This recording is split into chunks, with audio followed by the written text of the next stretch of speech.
A long time ago in a galaxy not so far away, a battle began under the lights of Akins Ford Arena, where the force is strong, the stakes are high, and the Rock Lobsters are ready to defend their home planet. Tonight, the rebellion clashes with the Empire in the form of the Athens Rock Lobsters and the Baton Rouge Zydeco, and the fate of the standings hangs in the balance. Good evening, Crustacean Nation, and welcome to Star Wars Night in the Tank, Akins Ford Arena, where hockey meets hyperspace for an intergalactic showdown. I'm Mateen Rad, your guide through tonight's adventure on the Athens Rock Lobster Network. Whether you're streaming on YouTube or tuning in through 98.7 FM and AM 1340 WGAU, we're glad to have you aboard the Millennium Lobster tonight. If you haven't already, hit subscribe, like the stream, and ring the bell. This is the way.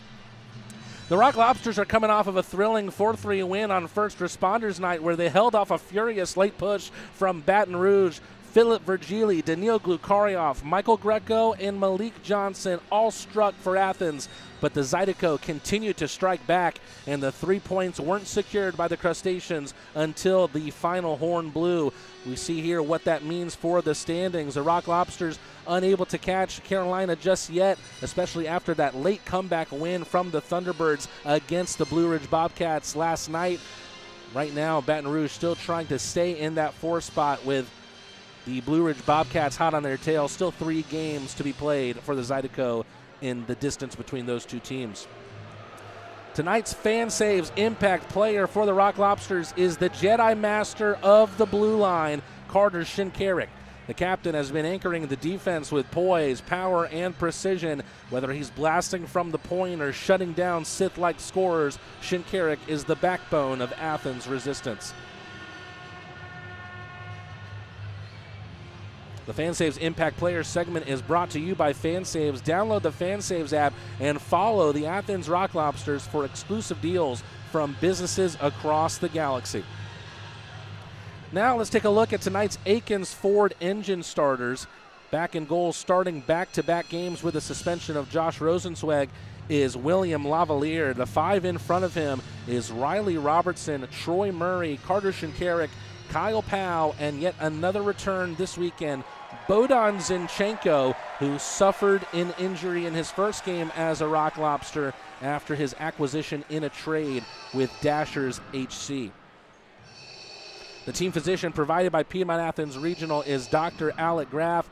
The Akins Ford engine starters are brought to you by Akins Ford. If you're making a deal on a new Ford Starfighter, truck, make it with Georgia's biggest and best dealership. That wraps up our Piedmont Athens Regional pregame show. Piedmont, real change lives here. Grab your lightsabers and rally the droids, because this isn't just hockey. This is the way. Puck drop is next. May the force be with you. UGA football player Amarius Mims suffered a serious injury. The quality care from the Piedmont team changed his life. As a football player, my body is everything to me. When I got injured, I was worried about my future in the game, but you and your team's expertise, care, and support reassured me from the start. I've been able to recover because of the quality care I received at Piedmont, and I am back playing at my full potential on the field. I can't thank you enough for what you've done for me, my family, and my future.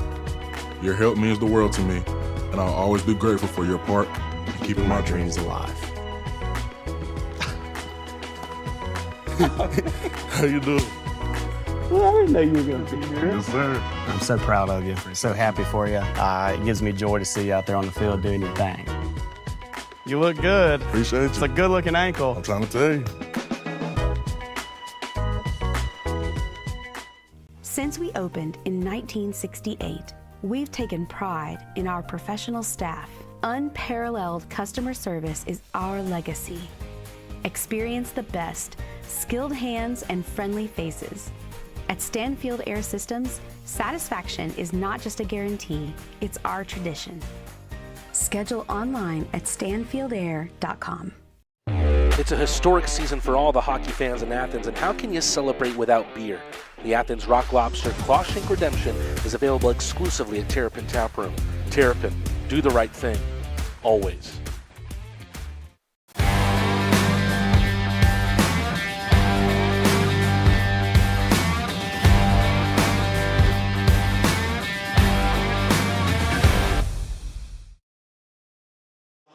We are back here at Akins Ford Arena, or Millennium Lobster as we're calling it tonight, and we're prepared for the arrival of the Rock Lobsters out on the ice here. Here come the starters, of course, helmed by the captain, Carter Shinkarik. A first-star performance for him last night. 3 assists on the night for him, and now Shinkarik is tied for second in the FPHL in assists with a total of 56. Bohdan Zinchenko, we talked about it in our open, another return for this weekend full of returns for the Rock Lobsters. Suffered an injury in his very first game after the trade from Dashers HC. Great to see the Ukrainian back in contention tonight. Kyle Powell, we saw him deployed as a left winger. The big body of Powell has been used a lot as a defenseman since his arrival to the Classic City, but interesting to see him used more here as a power forward. Speaking of power, Riley Robertson, otherwise known as Big Red, he brings it in droves, and starting in defense next to him tonight will be Troy Murray. Some different numbers being deployed as well for the Rock Lobsters with the special Star Wars jerseys tonight. And starting in between the pipes once again, William Lavalier, a rare back-to-back start for a Rock Lobster goaltender, that coming with the 2-game suspension of Josh Rosenzweig. He'll be back in contention tomorrow night. A couple of guests here joining us on the ice at Akins Ford Arena.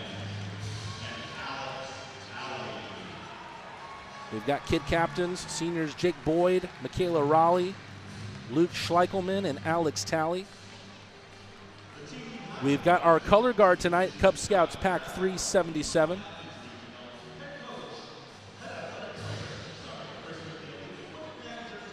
All attentions turn to the American flag and the band that are over the overpass there right in front of the Terrapin Bar. Tonight's national anthem will be performed by the Social Circle High School Marching Band. Ladies and gentlemen, at this time, we ask you to remain standing as we honor America and Americans around the country with the playing of our national anthem, being performed this evening by the Social Circle High School Marching Band.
Once again, that's the Social Circle High School Marching Band who kick us off on the night. And up next is puck drop between the Athens Rock Lobsters, the Rebellion, against the Empire of the Baton Rouge Zydeco. Hopefully good can conquer evil tonight. Quick chance for us to thank some of our friends of the show. Athens Area Urology. You're in good hands with Athens Area Urology. Plumber Pro, Hospitality South, Athens Coca-Cola Bottling Company, Classic City Flats, Harmon Enterprises, and Roto-Rooter. If you didn't tune in last night, the Athens Rock Lobsters withstood a late surge from the Baton Rouge Zydeco, securing a 4-3 victory on First Responders Night here at Akins Ford Arena. After Baton Rouge took a pregame delay penalty, Philip Virgili struck on the power play to open the scoring.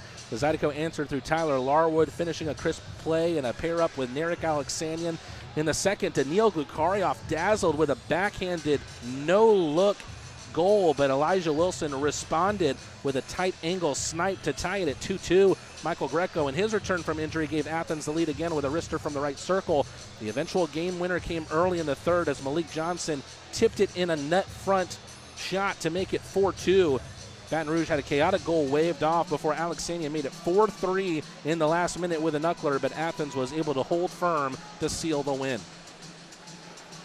Carter Shinkarik, who has spent a vast majority of this season as a blue liner, gets the start once again in a forward position, taking the opening faceoff here against Narek Alexanian, who's perhaps been the very best Baton Rouge Zydeco against the Athens Rock Lobsters this season. How about this for a start to the game? Thompson and Powell, they faced off last night, and they won another piece of each other here. Powell, with his unique stance, going up against Thompson, right on the lobster at center ice. Here they go. A little bit of play fighting with the hands. Now Powell trying to get one. A big right overhand. Powell goes Powell again.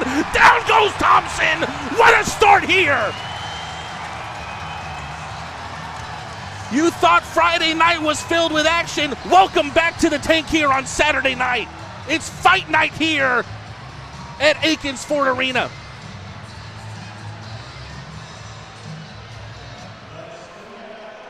Why in the world would Elias Thompson want another piece of Kyle Powell? I have no idea, but let's take another look with the Crawford Laundry spin cycle. Kyle Powell looking like he's almost about to throw a dart with that right hand. He finally gets a hold of Elias Thompson, gets his left hand on that collar, throws two big overhand rights, bashes him down, and down goes Thompson. Powell on top once again. Back underway here, and now there's hockey to play. One back by Zinchenko, centering pass. Left circle attempt here from Alden gets edged out. Zydeco trying to move it from left to right here. In the right jersey, Ciolik, who we didn't see last night, is able to dump it in. Lavalier out of his crease to try and stop that in the trapezoid. Trying to get my breath back here. What a start to this game. Hopefully that's a good indicator of the action to come. Good poke check from Matt Garcia right out in front of Lavalier's crease to get that biscuit away. Here comes a good entry here. Zinchenko trying to make an impression in his first start back from injury. Was hurt in his first game as a Rock Lobster after being acquired via trade from Dashers HC. Rio Namiki. This is where he is at his best, kind of swirling all around the defensive zone before trying to find an outlet. The only outlet came from McGuire, who got a touch on it, but it was before the red line, so icing waved off. Not sure why. Kaysen Gallant gets the puck out of the defensive zone for the Rock Lobsters, picked back up by Nick Catola in neutral ice. Sent in, stopped by Greco in front of Lavalier. Tries to look for Kaysen Gallant. That will be called as an icing, and we have our first stoppage since the fight between Powell and Thompson. Those two faced off, but a lot more raucous start to this game. Those two faced off in the first period Friday night as well. We've got another great crowd here at Akins Ford Arena, and they've already been treated to a lot of action in the start of this game. Hopefully coming up soon as a Rock Lobsters goal. Philip Virgili follows his face-off win to the far board, sends it to the right side of the blue line. Catola sending it back up the right side. Jake Cox dumps it in. Lavalier back out of his crease to stop it behind his net, swirling it around the right-hand boards. Here comes Malik Johnson right through the center of the ice. Tries to kick it into his own route, unable to do so, and here comes the Zydeco once again through Shane Haggerty. Malik Johnson has that under his spell, banks it up the right side. Virgili trying to just poke it towards Johnson. Johnson has it back. Johnson from the left circle, centering pass. All it needed was a touch from Stafora, but that puck evades the college rookie who's fresh out of Castleton University. Rock Lobsters pick it up, and the Zydeco will change, so a little bit of open ice for them to make a play here. Brilliant move from Garrett Milan in the neutral zone. Milan, left circle shot, glove save from Bailey Stevens, who is back in the net tonight for the Zydeco. Before that, Sammy Bernard had made 4 straight starts for Baton Rouge. He started last night as well, 38 saves on 42 shots in the 4-3 loss. As for Bailey Stevens, his last game came March 14th against the Rock Lobsters back in Baton Rouge. He made 23 saves on 27 shots. Milan against Namiki here on the faceoff. Namiki, a blue liner. not often that we see him take the draw. Oja with a shot, takes a trickle off, poked away by Stevens, picked back up by Glukarioff in the near corner. Glukarioff dancing around Milan. Is he thinking about the center? Is he thinking about the wraparound? Fakes the wraparound, stays here behind the goal line. Milan making an office behind Stevens' net, tries to wrap it around, but it's a pad save from Stevens. McGuire, one of the best skaters of this Baton Rouge team, takes it in over the line, pushed down to the ice by Oja. Puck is free, recollected by McGuire off the pad of Lavalier, whistled back around the board, stopped by Garrett Johnson at the line. He sends an effort in, never reached Lavalier, and Oja eases it over to his defensive partner. Zach Papapetros, another graduate of Castleton University, the fourth we've seen for the Rock Lobsters this year.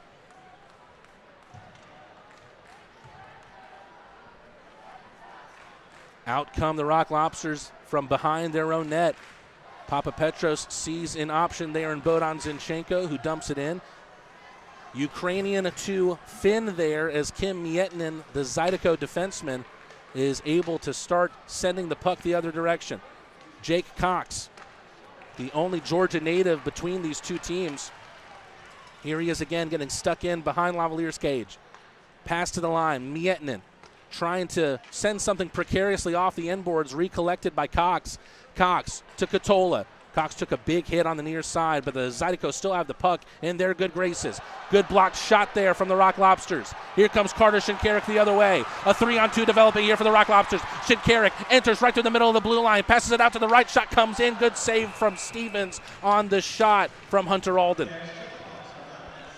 Exactly 4 minutes and 1 second gone here at Akins Ford Arena. Right now, the Rock Lobsters have the benefit of the shot on goal advantage at 3-2, but still looking for their first goal in this one. It took less time to find the opener last night as the Rock Lobsters scored in the first 2 minutes of the game. The last dying seconds of a power play was Philip Virgili, who takes the face-off here, able to open the scoring on the man advantage. Larwood opens things up for Katola. Katola with a pirouette right in front of the Rock Lobster bench. And out of that pirouette, he sends a puck that asks questions of William Lavalier. He has it in the oven mitt, and we stop the clock once again with 15:48 left.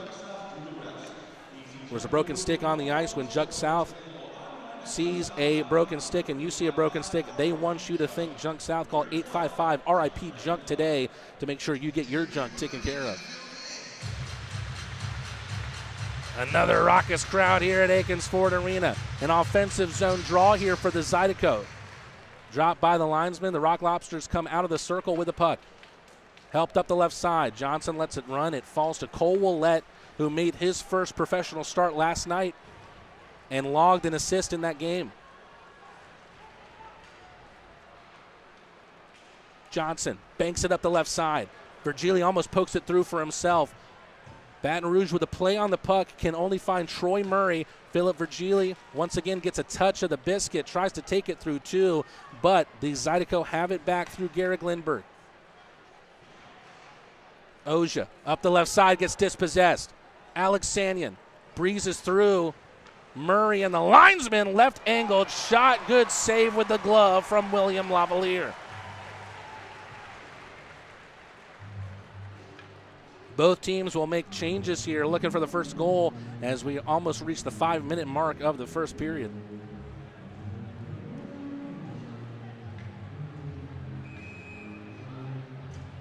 Interesting again, we're seeing Namiki. I'm not sure if he's being deployed fully as a center, but he is taking faceoffs here against Milan. Does not have the advantage there this time as Super Milan wins the draw. Nice little evasion there from Daniil Glukarioff, who scored a highlight reel goal last night, a no-look backhander that beat Sammy Bernard. Not a lot of fluidity in the passing there from the Zydeco. No icing called against them, though. Here come the Rock Lobsters.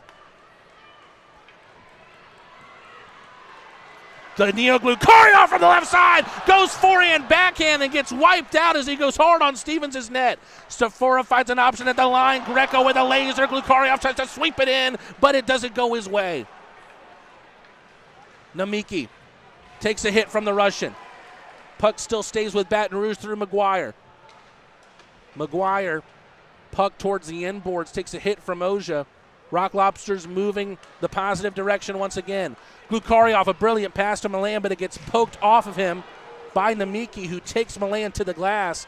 Milan gets just a touch of it, lets it run to Sephora. Brilliant centering pass to Daniil Glukarioff in the left circle. Matt Garcia trying to create a window. It skips like a stone past Stevens. Lindbergh around the inboards, picked back up here by Haggerty. Zydeco unable to play out of their own zone. Garcia centers a pass, but Glukarioff couldn't get enough Russian mustard on it. Papa Petros so good at coming out from his defensive position to play a part of the offense. Unable to make anything happen there, though, and here comes the Zydeco once again. Lindbergh up the left. Once again, it's something that happened a lot in yesterday's game. Instead of dumping it in, they send it right in on Lavalier due to the Baton Rouge Zydeco. It didn't necessarily work their way yesterday. We'll see if it has different results tonight. We go to our first commercial break. 13 minutes, 20 seconds left in the first period. We still got a tied game at 0-0. Classic City Flats is a brand new apartment community in Athens, Georgia that redefines luxury living, offering a sleek and contemporary living experience. Our impeccably designed apartment homes boast sophisticated interiors, premium amenities, and exquisite finishes, providing residents with an unparalleled downtown living experience. Classic City Flats is excited to deliver luxury apartments that set the new standard of sophisticated living in Athens, Georgia. Classic City Flats, redefining your horizon of living. Farmburger is defined by its mission, its farms, its team, and its family. In 2008, our co-founders gathered around a single idea: redefine the burger by bringing together a community of ranchers, farmers, chefs, restaurateurs, and eaters. Our promise is to strive every day and with every burger to uphold these core values to each and every one of you. We do that by holding ourselves to a higher standard. Grass-fed and grass-finished, that means our cattle are never fed grain. Our belief feeds our mission, and our mission is to feed you. We're back here at Akins Ford Arena as we see the Rock Lobsters grouped out in front of their bench before taking their spots before the face-off. And you get a good look there at the special Star Wars jerseys being worn tonight, special numbers as well. No doubt. I want to get my hands on one of those, and you can too if you go to rocklobstershockey.com and go to the shop and pick up a new Star Wars jersey today. Shinkarik has made a name for himself this season as a defenseman, trying to go back to his roots here as a forward. Taking a defensive position there, though, in the left circle.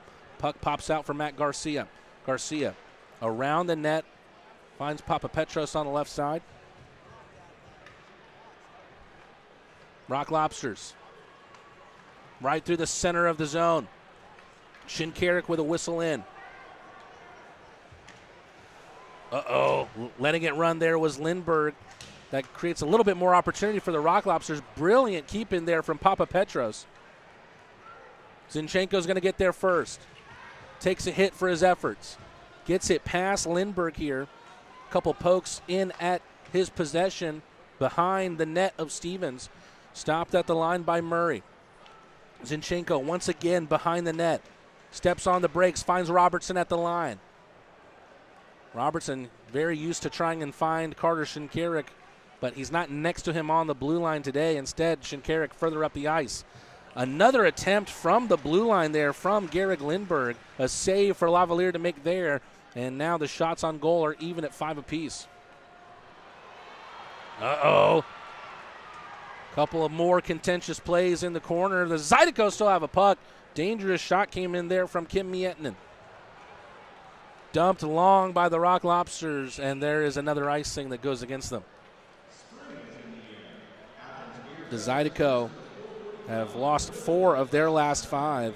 2 losses against the Rock Lobsters back home. Took 1 against the Bobcats, lost another one back in Wytheville. And, of course, that 4-3 loss was a narrow one here last night.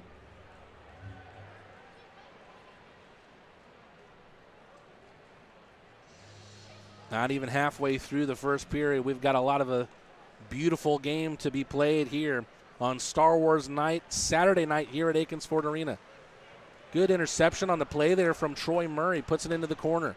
Comes all the way back around for Malik Johnson. Backhand sweep towards the line. It pops up for Casey Gallant in front of Stevens' net, just wide from Casey Gallant. A rare miss from the Red Deer Rocket. Troy Murray unable to play in that cleanly. It goes to Katola, around for Miettinen. Zydeco trying to play out of their own zone. Malik Johnson with a big hit, though, and then Virgili finds the biscuit. Sends it towards Johnson, played with his glove, spills in behind. Johnson finds Gallant. Gallant to Virgili, all the way back to the blue line for the big red machine. Riley Robertson. Malik Johnson tried to get a touch on that just as he did for the game-winning goal last night. Unable to do so. Brilliant play defensively with a stick from Troy Murray to make sure that the Zydeco couldn't take it away, but they end up doing so through Tyler Larwood. Good stick handling move, but Riley Robertson does hit enough to make sure he deprives him of the shot. Murray will go off for the change after dumping in, as will Virgili. Staying in to keep pressure on Katola's Kason Gallant. Katola's going to be able to get it out of the zone, evading a check there from Milan as well. Left circle shot, misses wide, goes all the way around the boards. A one-timer from the line from Johnson. Puck still loose out in front. A great opportunity there for the Zydeco, but they couldn't direct anything that troubled Lavalier. Kason Gallant was looking for the quarterback pass to the speedy Milan. Couldn't find him that time. Milan with a poke check, drops down. And offside, I think, it's a hand pass call. Hand pass call going against the Rock Lobsters, and Milan frustrated as there was a good window of opportunity there. The puck on the blade of the stick of Andrew Stafora, one of the newest Rock Lobsters, someone who head coach Steve Martinson told us recently took a test to become a police officer, interestingly enough. Boston, Mass native. Milan able to make contact with McGuire's stick on the draw and win the puck on the faceoff. But here comes McGuire taking it into the Rock Lobster zone. Again, these shots, not sure if they're shots or if they're just trying to make a play with the puck, but they're all right at Lavalier, easy for him to see. And right now we're still looking for our first puck to hit the back of the net tonight.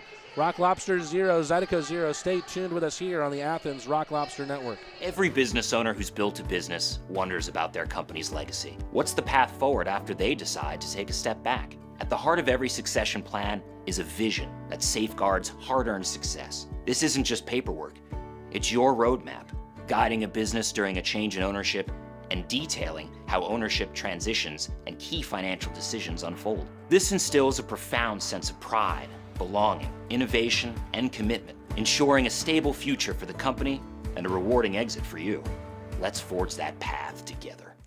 Maybe not today, maybe not tomorrow, but soon your toilet will clog again. What if it won't flush? We'll always repair it. Nobody puts baby in a flooded corner. Maybe I should still fix it. You had me at hello. We've got same-day service. Plumbing completes me.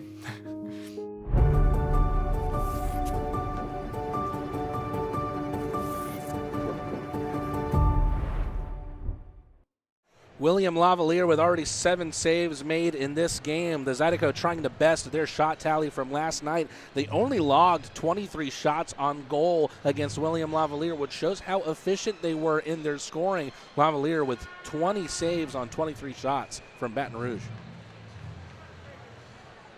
They were their most dangerous in this kind of position, an offensive zone faceoff, but Milan takes it away. Milan banks it back for the big Swede defenseman Adam Oja. Oja waiting, and in this kind of position, just like last night, we're not seeing a lot of pressure from Baton Rouge. Look at Danny Dangles right through the center of the ice, gets it poked away from him, recollected by Milan. Glukariov, centering pass, there it is! Andrew Stafora, in one of his just few games as a Rock Lobster, recently took a test to become a police officer, and he's able to beat Stevens with a goal, his first as a professional. How about that as a way to make your mark as an Athens Rock Lobster? Andrew Stafora with his first professional goal makes it 1-0 against Baton Rouge.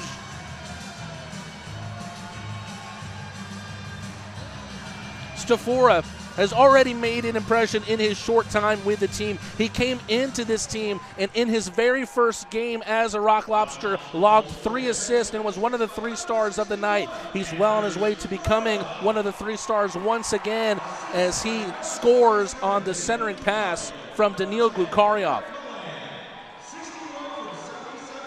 Glukaryov sharing the wealth there. That one comes off of Milan, and guess what? Here comes the goal scorer, Andrew Stafura. Great move, go forehand, backhand, trying to find Milan. Milan almost wins it back off of Garrett Johnson, and now the Zydeco have to try and answer from behind, just as they did twice last night, making it 1-1 and then 2-2. Eventually, the Rock Lobsters would have a 4-2 lead, but the Zydeco made things interesting late on, making it a 4-3 game. They potentially thought it should have been 4-4 after a goal was called off. Something that I had never seen before. Fights happening on the offensive zone of the ice for the Rock Lobsters. The Zydeco take it the other direction and score. Apparently there was a whistle, I believe, from the referees. Nobody heard it, whether it was up here. It seemed like people on the ice didn't hear it either.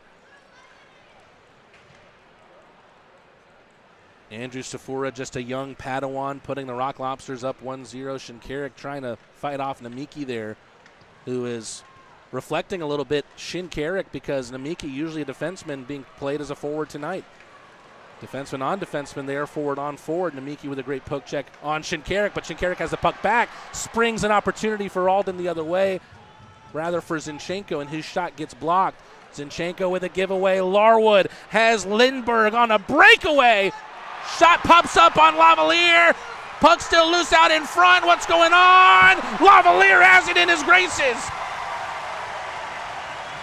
That brings this Akins Ford Arena crowd to its feet. Lavalier moving laterally all around his crease, somehow finds a way to get his hand on the puck and keep it out of the net.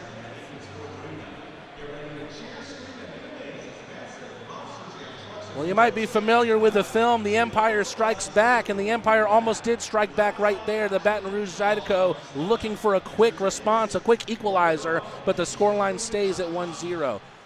Another defensive zone face-off win for Philip Virgili and the Rock Lobsters. They call him Lava in the chat, and he brought Akins Ford Arena to interruption here. Great forecheck from Virgili. Gets it loose for Johnson. Robertson with a one-time to the left from Murray. Did he keep that one in? No, he didn't. It touches Virgili's stick, and the whistle blows for offsides. The Zydeco, unlike last night, they have the shot on goal advantage 10-6, but they are down 1-0. Another goal that opens up the scoring, courtesy of the Rock Lobsters, but Andrew Stafura scoring his first as a professional and first as an Athens player.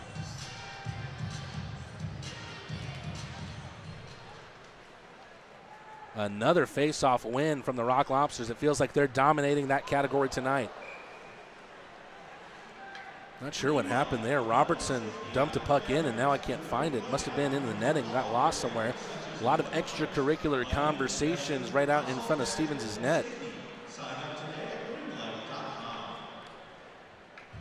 Bernard was going to have to be rested sooner rather than later, but he has been a very, very welcome addition to this Baton Rouge team. We'll see how they fare tonight with Stevens back in net. Virgili tries to take the puck with him on the faceoff. Stuck out into the corner. Jousted for by 4 different players. Malik Johnson, no-look centering pass. Ends up finding only Lindbergh, who almost scored on that breakaway. Tipped in at the line by Ciolik. Lavalier leaves it for Murray.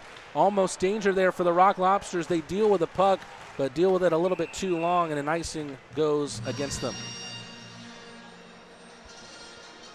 A familiar sound over the loudspeakers here on Star Wars night, Saturday night.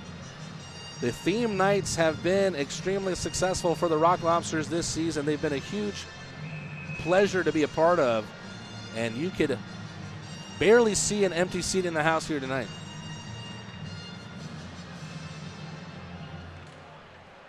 Zydeco with a wear offensive zone draw, but Gallant is able to take it away. Gallant with a beautiful move at the line. Gallant with an effort in the right circle. Glove saved by Stevens. You've always got to keep your eye on the Red Deer Rocket, because you just don't know when he can turn on the jets and come out the other side with a goal-scoring opportunity. Head coach Steve Martinson will change the lines here before the next face-off is taken. 6:49, a 1-0 lead for the Rock Lobsters. The only goal belonging to college rookie Andrew Stafora, his first as a pro. Zydeco with a 2-on-2 right out of the face-off. Wilson, he scored an amazing goal last night. Does he have another one in him? He gets edged off of the puck. Big hit on the near side boards. That one skips right to the left of Lavalier. Here comes a little bit of danger from Baton Rouge. This is the most dangerous they've looked so far in this game. Pops out for Garrett Milan. Milan will dump and chase himself. Adamosia makes a read on it, follows it in. He's getting knotted up here by Cole Willett. Glukarioff comes in behind the net of Stevens. He is so dangerous there, as we saw on the primary assist to the opener in this game, Andrew Stafora's goal. Larwood making a bolt towards Lavalier's net. He gets on a break. That's going to be a penalty, as going down to the ice and poking it away from the Zydeco there was Andrew Stafora. There's probably an argument to be made there for a penalty shot, but it looks like instead it will be a Leslie Jones Law penalty kill for the Rock Lobsters.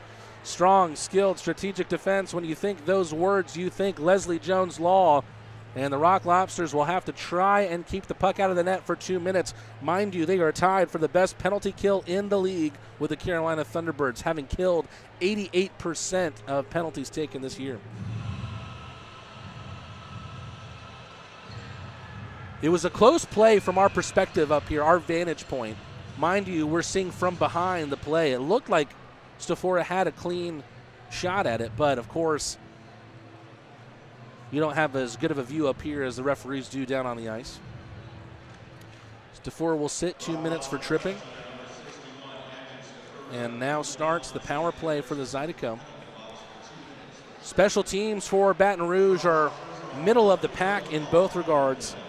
14 teams in the FPHL, both their power play and their penalty kill sit 7th in the league. They have to recollect the puck out of their own zone. Great work from Alden defensively, but Baton Rouge still get it through their own blue line. Enter in the zone. Haggerty around the boards. Great little poker there from Alden. Gets it out over the line. Mietinen out to the right. Chirac having to evade Milan and then Shinkarik. Good centering pass there. Skips wide of Thompson, who opened up the game with a losing effort on the fight against Kyle Powell. Shot came in from the line from Dmitry Kuznetsov. Shinkarik bats it down out of midair. Baton Rouge keeping the pressure here on the power play.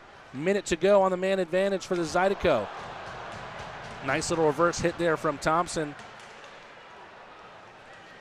A lot of offensive zone puck presence here on the power play for Baton Rouge, but I don't believe any shots yet from them.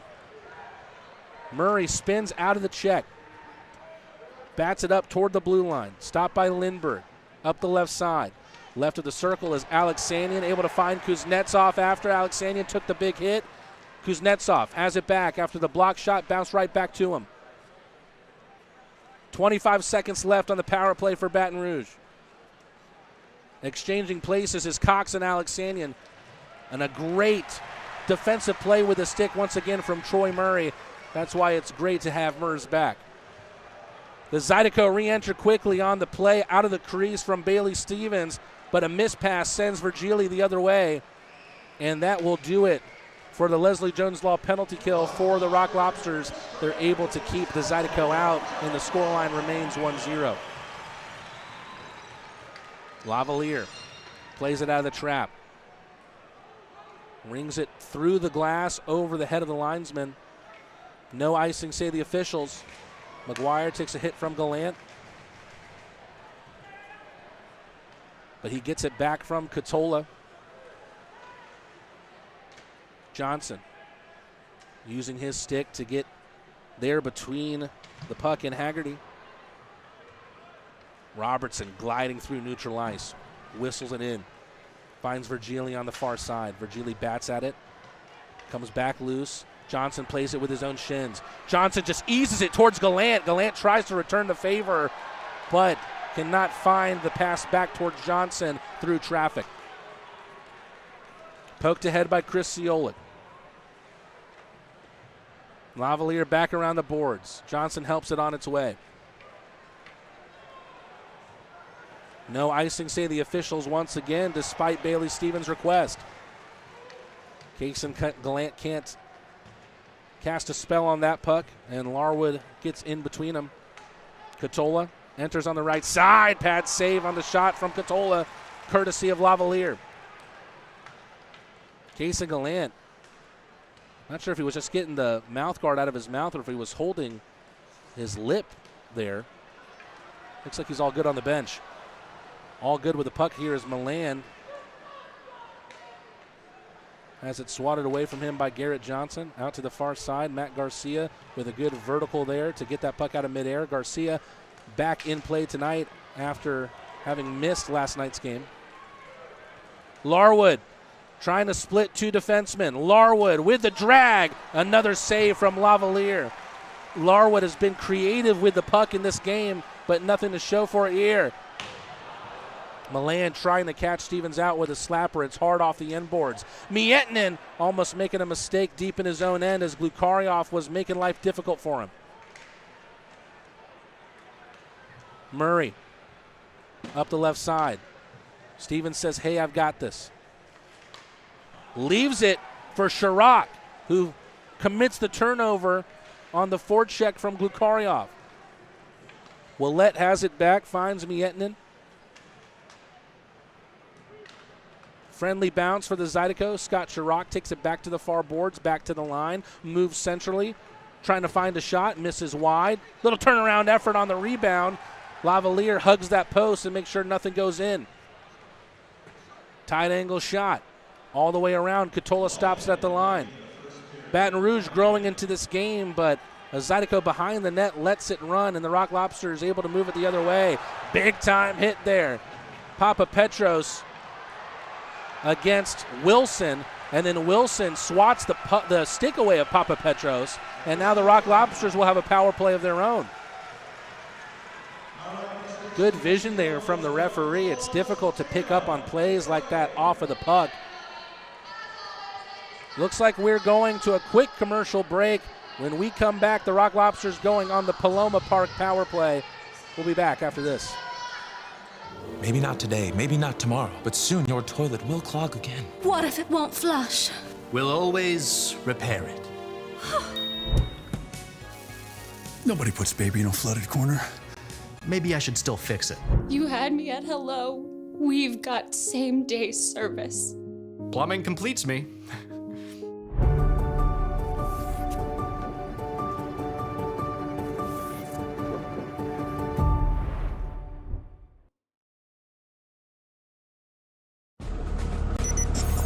When you're the leader in disaster cleanup and restoration, how do you make like it never even happened happen? Fire it up, Randy!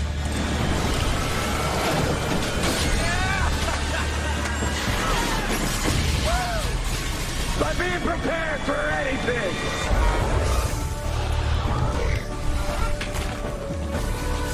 Whatever comes your way, there's a pro for that.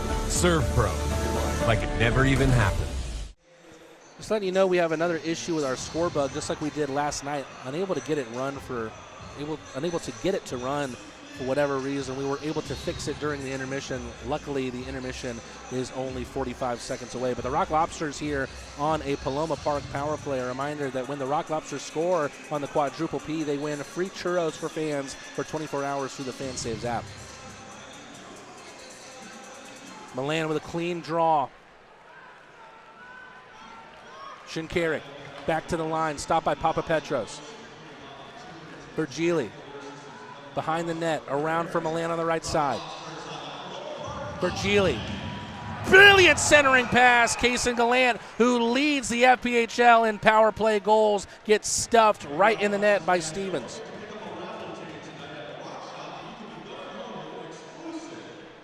Again, want to just let you know that I'm aware of the score bug issue, unable to get it run right now, but hopefully we'll have it fixed by the start of the second period. Just hang on with us here. Same unit's going to stay on here. Zach Papapetros, the lone defenseman. Shinkarik getting deployed as a forward even on the power play here. Milan, Virgili, and Gallant round out the 5. Milan, after the face-off, finds Shinkarik, who's taken up the left spot. Shinkarik lets one loose over the bar.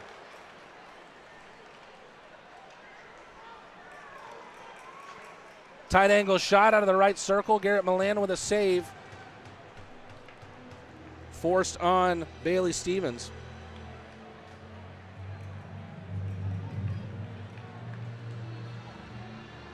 Very, very interesting development as the Blue Ridge Bobcats up 5-0 over the Carolina Thunderbirds. We'll see if that result stays. We thought Blue Ridge might have had a win in them last night. They were up, I believe, 4-2 at one point. Ended up losing 5-4. Closing seconds of the first period. Papapetros has done brilliantly keeping this puck in at the line.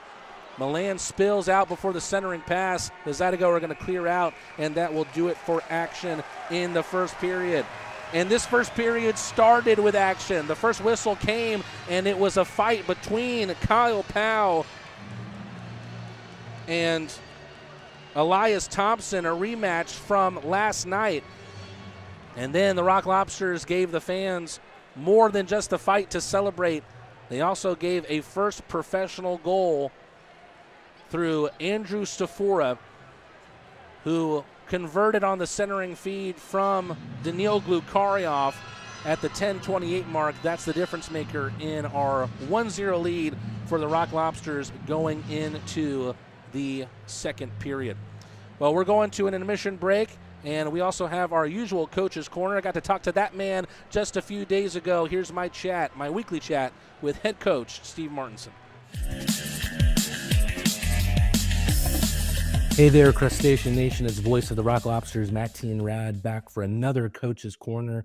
At the time of recording, the Rock Lobsters had most recently come off of a span of 6 games in 7 days and won 5 of those 6. As always, I'm joined by Athens head coach Steve Martinson. Coach Marty, the last time we talked, guys were asking you about practice for another Coach's Corner. At the time of recording, the Rock Lobsters had most recently come off of a span of 6 games in 7 days and won 5 of those 6. As always, I'm joined by Athens head coach Steve Martinson. Coach Marty, the last time we talked, guys were asking you about practice, and you had said, hey, let's just roll the lines because we're not doing what we're practicing right now. To me, it had sounded like a challenge from you to the boys. How do you feel like they responded to that challenge? Well, I mean, obviously we had a pretty good week. Monroe is really, they found some way to beef up their lineup, and, they pulled players. They had multiple teams. So anyway, they had a much better lineup, but ultimately, I thought we played well. I thought we played well in the game that we lost, but we were soft on a couple of goals. The back checking on one goal wasn't very good, and it ended up costing us the game. But anytime you play 6 and 7, now they played 6 or 5 and 7 nights. They had Sunday off, so it's one less game for them, and then one extra day. So whenever you get behind and you're the more tired team, it's going to hurt you. But on the other hand, I thought, for the most part, our guys really competed hard. We almost came back. We had great chances. I thought their goalie was unbelievable. So it's one of those games you hate to lose, but we didn't lose in a bad way. That 6-game stretch started with the team clinching a playoff spot with a 4-1 win against the Zydeco in Baton Rouge. I know it's something that probably felt like a certainty for quite some time, but was that something that was celebrated by you and the boys at all? Certainly wasn't by me. I mean, it was never even something that even entered my mind. I heard, I hear people mention it once in a while, but to me, it was insignificant. It was something that we knew from the get-go. I guess when you're putting the team together, it's a little bit different in the summertime, and you think that you're putting together a good team. But for me, I'd never seen the league and really had no idea, what really to expect. So, but I mean, it's just an afterthought. We knew we were making the playoffs, and really all we've been, my big concern is if we can make it to be number one in the division. That's the only concern I've ever had. And we'll talk about that a little bit later in the show. Do you consider it, especially looking back then in the offseason to now, do you consider it an achievement for you on a personal level at all to get to the playoffs with a team in its first year in the pros? Again, I would just look at that as an expectation. I think when they hired me, they expected it, and I expected it. And again, I don't want to sound arrogant or egotistical, but we wanted to come in and say, we just said we're gonna have a team competes right off the bat, and we want to make this as a place for a lot of reasons to come and play. And so, no, I'm not surprised at all that we're playing in that position, especially when we started to get some guys jump to Athens and kind of went along with, the key is guys went along with the plan that we have, that, we would loan players to the ECHL, and we turned out to loan more players than anybody else in the league. So that's been a big positive, and it's something that we set out for. The difference is you talk about it in the summertime, but then you got to do it. You got to have the players that are good enough. The only way you loan players, you got to have players that are good enough. And, the teams that we've loaned, especially South Carolina, has been really happy with the players that we've loaned, and obviously Cincinnati.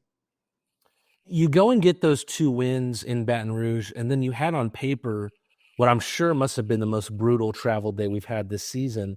Baton Rouge is a long drive as is, but then to make that 10-hour plus whatever it is bus trip back home and then play that night at Akins Ford Arena is crazy. Were you nervous about any potential fatigue from the boys? And obviously, what do you make of how they dealt with that fatigue in that Sunday night win against Blue Ridge? Well, yeah, it's a tough situation. Again, you're playing 3-3, and some of our top guys log a lot of minutes. And really what I was trying to do, in Baton Rouge was limit, how much Milan was playing and how much, Carter, some of the guys that put significant minutes up, Phil. But the other thing is those guys are in really good shape.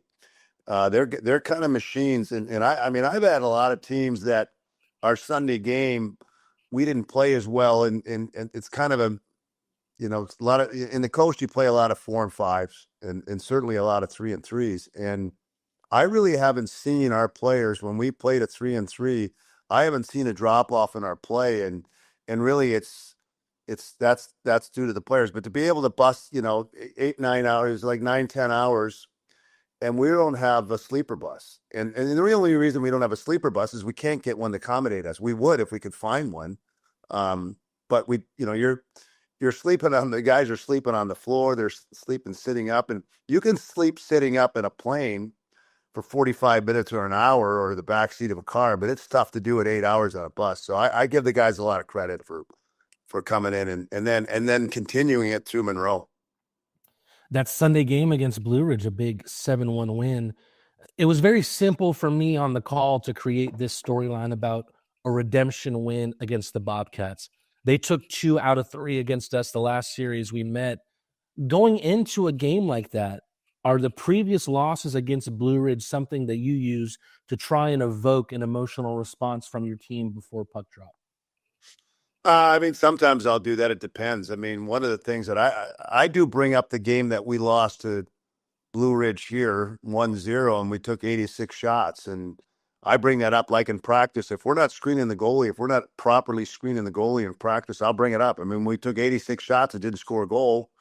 Part of it is because we didn't shoot the puck very good, and secondary or almost as important as the goalie saw the puck. So screening the goalie is something that we work on and something that I harp on, and it's something that, it ultimately can be the difference between a goal and a win, and breaking it down further, a guy being in or out of the lineup.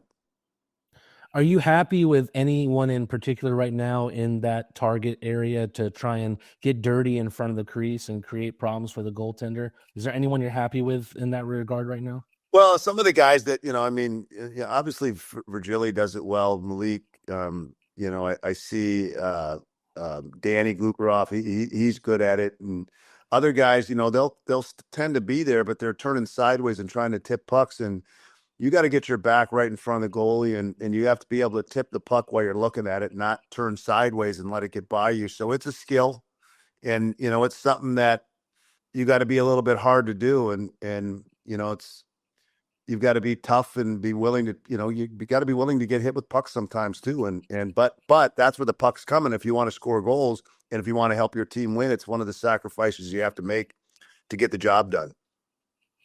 Right now, Kason Gallant is on a great run right now. And in that Sunday game versus Blue Ridge, I think he had his best performance of the year. 2 goals, 3 assists, and he was affecting the game in so many different ways. We've seen his talent all year long, especially on the scoring side. But do you think the mid-season addition of this kind of more gritty side to his game has paid dividends for him and the team? Well, yeah, both obviously himself and the team. Anytime you have a player that's that plus in scoring goals, because sometimes you'll have a guy that helps the team. He scores a lot of goals, but he's even. He scores a lot of goals in the power play, and that still helps the team. But he might be an even player, and when you have your top guys, your top goal scorers are in the the high plus column, that means they're outplaying the other team's top line, and that's really. What it comes down to is our first 2 lines have been outplaying the other team's top line. And you can look at their plus minus, and our third line has struggled in that area. So that's where that's the area that it's getting really competitive. That and obviously the blue line with getting everybody back this weekend. That's something we'll touch on later as well. You go into that first game against Monroe, and they've got a 3-1 lead after the first period. The team comes back to tie it 3-3 in the third, goes on to win in the shootout. Of course, not every game is built the same, but lately, do you feel like the team has been getting off to the kinds of starts that you've wanted? And does it really matter when they've played so well in the second and third periods? Well, I don't think we've had our best starts at times. And, that's a funny situation because if it was easy to solve, everybody would solve it. You just, getting prepared to play and getting yourself prepared to play. That's the key to the team starting out. It's really each individual making sure that he's bringing his A game. Now, the reality is you don't always get all 18 players playing their A game. And you've heard me say it before, you better be playing your A game when we need it. So if you're not on your game, and we've had guys, not on their game in those games and other guys step up for them. So if we don't have the guys, and especially when you're looking at playing 6 games in 7 nights, you better not expect anybody else to pull your weight. So getting that good start, like I said, it's really getting ready to play and making sure you're ready to go. And then what I like about the comebacks is it's a character thing that we don't give up and we don't say, because a lot of teams will go, okay, we're just going to try to score. We're not really trying to win. I'm trying to score, but I'm not trying to defend at the same time. So when you shut them down and then you're able to, score goals, that's the key to a character. And that's the way you got to play to win in the playoffs if you're giving up the lead to start. It was a much more dominant performance the next night, a 7-2 win, and a night of many firsts. The 3 stars of the night had all played 6 games or less for the team, and I want to talk about all 3 of them. First, Andrew Stafura, was he the player you were talking about last week that was taking a test to be a police officer? Yeah. So he was limited ice time because he had to go back home. So he missed a bunch of ice time. So it was nice to see him get in and get up to speed as quick as he did. 3 assists in his first game as a Rock Lobster, and that's just an amazing feat. With that being said, he played in place of Malik on Wednesday night and then in place of Ork on Thursday. Is that the great thing about being able to bring these rookie prospect guys in late in the season, to be able to rest your top guys before the playoffs? Well, we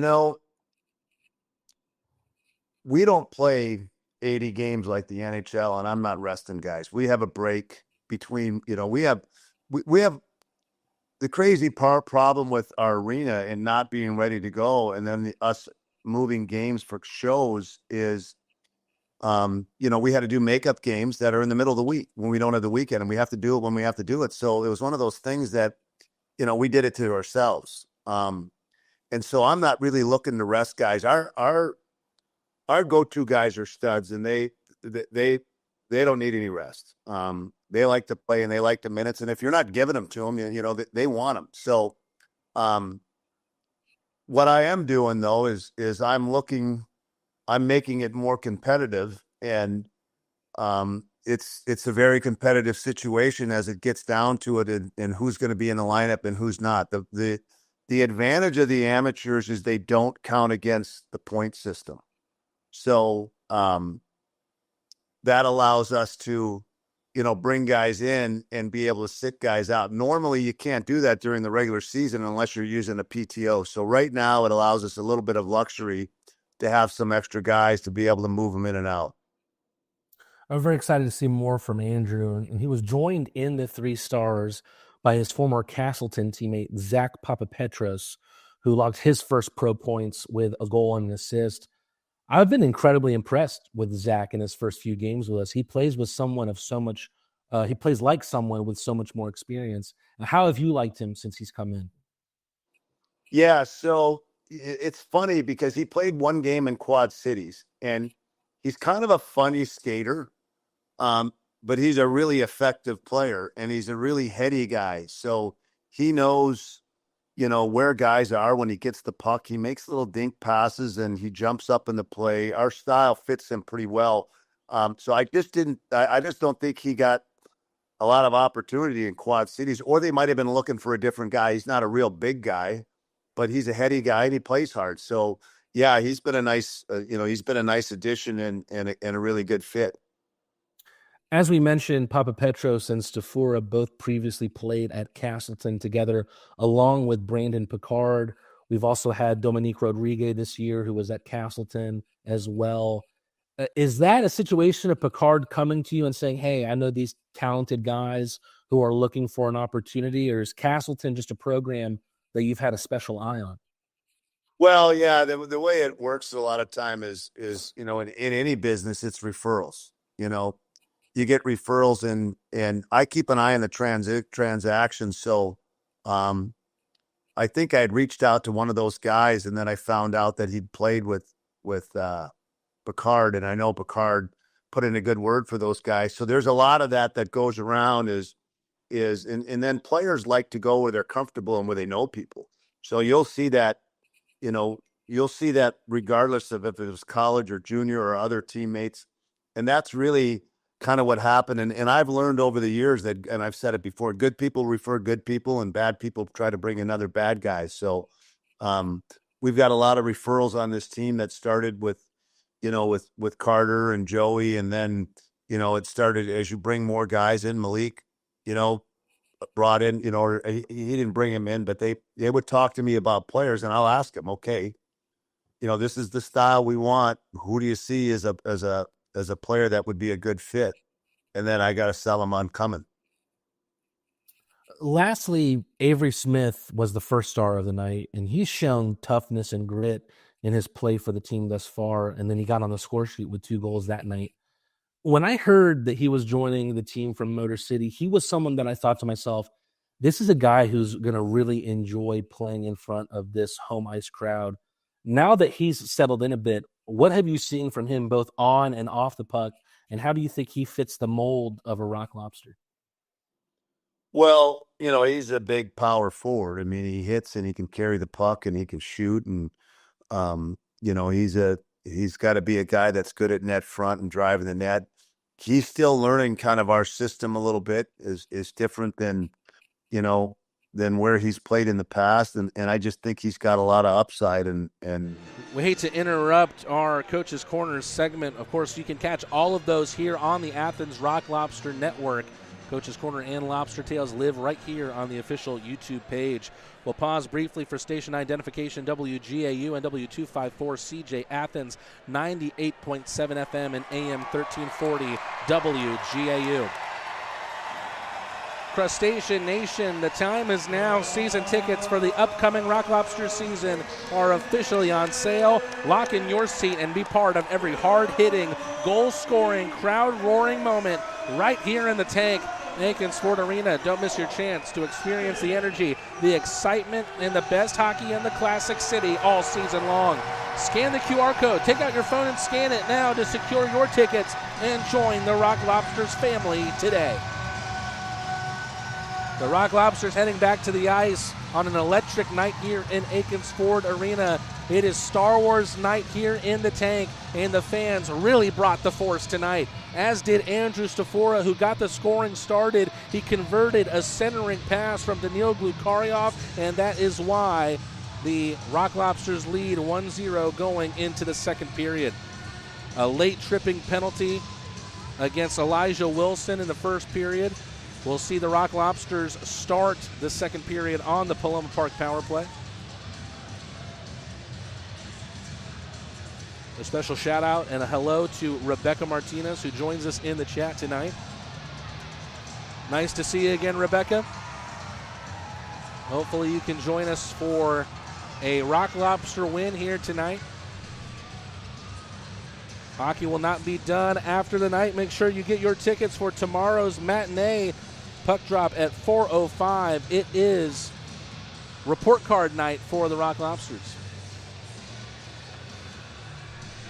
Rebecca also asking if Joe Colatarsi is next to head coach Steve Martinson there. Yes, he is. He is the assistant, it seems, for tonight. Joe Colatarsi suited up. Of course, we're seeing some players that we're used to seeing not on the ice as of late, but why risk them if you're head coach Steve Martinson? If they're having little knocks, you can rest them with the depth that the team has right now. The college players and then the returns of Riley Robertson, Troy Murray. Here come the Rock Lobsters in the offensive zone here on the Paloma Park power play. Kason Gallant behind the net, able to find Shinkarik on the left side. Papa Petros at the blue line. Back to the left side for Shinkarik. Shinkarik eases himself into the circle, centers it for Kason Gallant. Loses a handle of the puck. Jake Cox trying to make something happen short-handed. Collects it off the boards, lets it run between his legs, and then Shinkarik takes it away from him and moves it the other way. Shinkarik stomps on the brakes at the blue line, finds Milan at the other blue line. Milan with a U-turn, takes a cross-check in behind from Chirp. Milan has an option at the line in Papa Petros. Papa Petros back to Milan in the right circle. That one skips wide on Stevens. Virgili recycles out of the trap to the right corner. Virgili, right circle now. Milan behind the goal line. Milan looking for an option, scanning, finding Gallant. Skips past the Red Deer Rocket. Shinkarik retaking his place as quarterback of the power play, lets a slapper loose. Not sure who that deflected off of, but traffic out in front, and the puck never made it to Stevens. Both teams now back at even strength as Wilson is back on from his tripping penalty. Kason Gallant still sees a window of opportunity to score in. Gallant forcing the stave out of Stevens. Milan, he'll rip a shot. That one takes a couple deflections before reaching Zydeco. Little skip pass here. Jake Cox, left circle. In on Lavalier, who stands tall on the save. Greco banks it to himself. Whistles it up the right side. Stafora trying to battle with Catola and the linesman to get there. Virgili is found by Milan. Awkward bounce right back into the neutral zone. Catola takes it into the inboards, follows it himself. Centering pass is a beauty. Little poke away from Oja, took it away from McGuire. Milan with a no-looker, just wanted to get it out over the line. But the Zydeco replay their record and stick it back in. Johnson wants it from Stafora, but Stafora opts for Milan instead. Milan tries the toe drag. Puck still with Milan until it's poked into the inboards by Baton Rouge.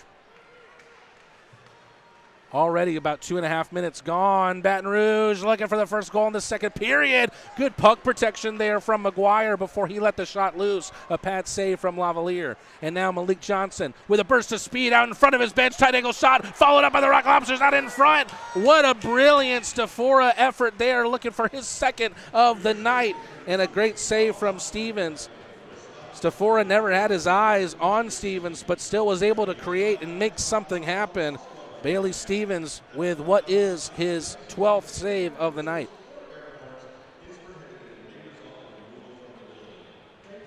Rock Lobsters with a 1-0 lead, and the man who made it 1-0 almost made it 2-0.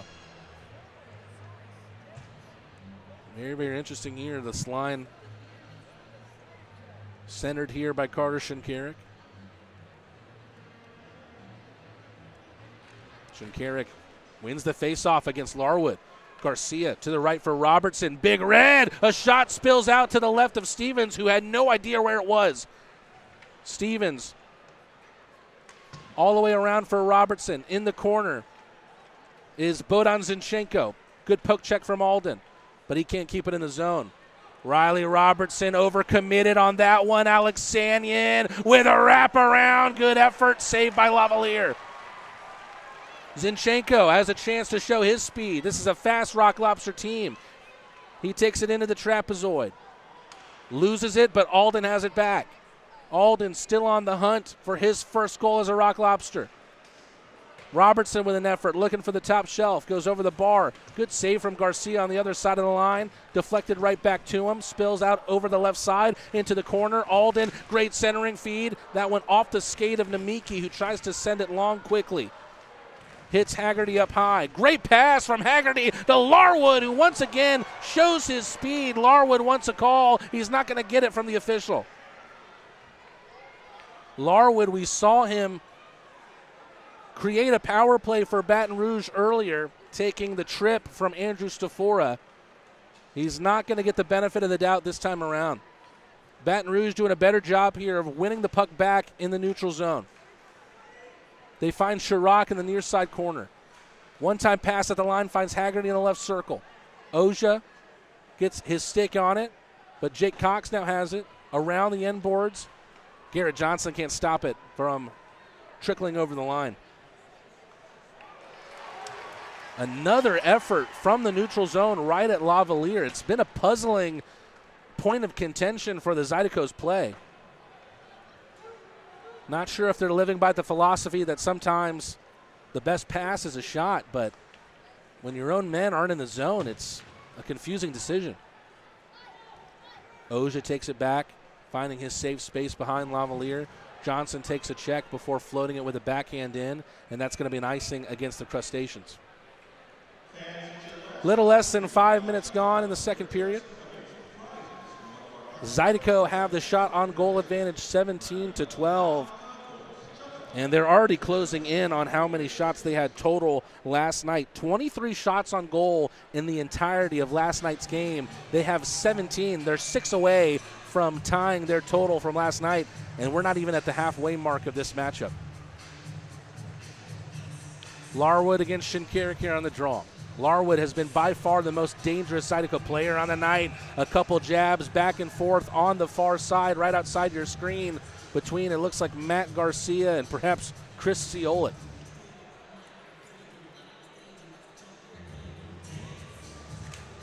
Shinkarik here wins the faceoff. He's between Malik Johnson and Kason Gallant here.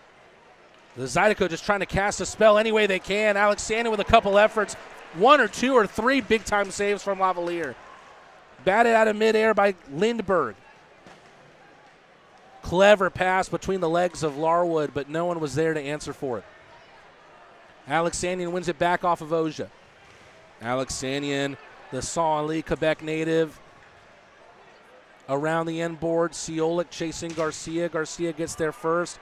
Johnson once again clears. Is this one right at the goaltender? Yes, it is. That'll save the Rock Lobsters from another icing. Baton Rouge need to be careful not playing with fire out of their own zone, which they turn over in their own zone. Glukarioff to Milan. Back to Glukarioff. Save with the stick by Stevens. Jake Cox trying to get around the linesman. Gets pinned to the boards by Glukarioff. Papa Petros does not keep that one in. The whistle comes for an offside. We go to our first media timeout of the middle period. The Rock Lobsters have held on to the lead that they earned in the first period. It's 1-0. The goal scored by Andrew Stafora. Stay tuned with us here on the Athens Rock Lobster Network. We've got more action coming up after this.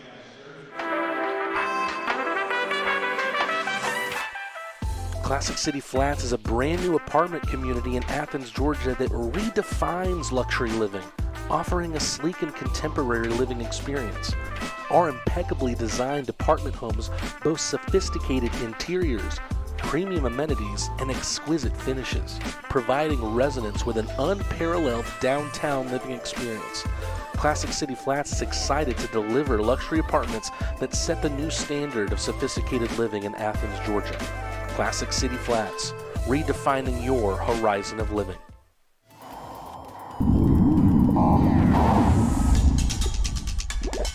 Honey, the sink is overflowing! Okay, I'll call a plumber.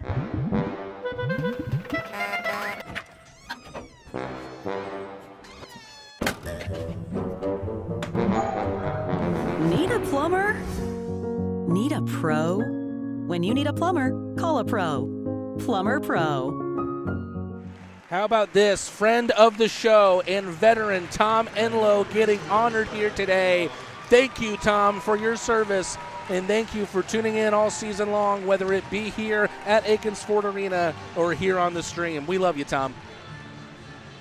What a pleasant surprise to look up at the big screen and see Tom Enlow up on the Hometown Heroes segment, getting honored as he should for his service to our great nation. Rock Lobsters and Zydeco, the action here tonight, and the face-off will be right in front of the Rock Lobster bench.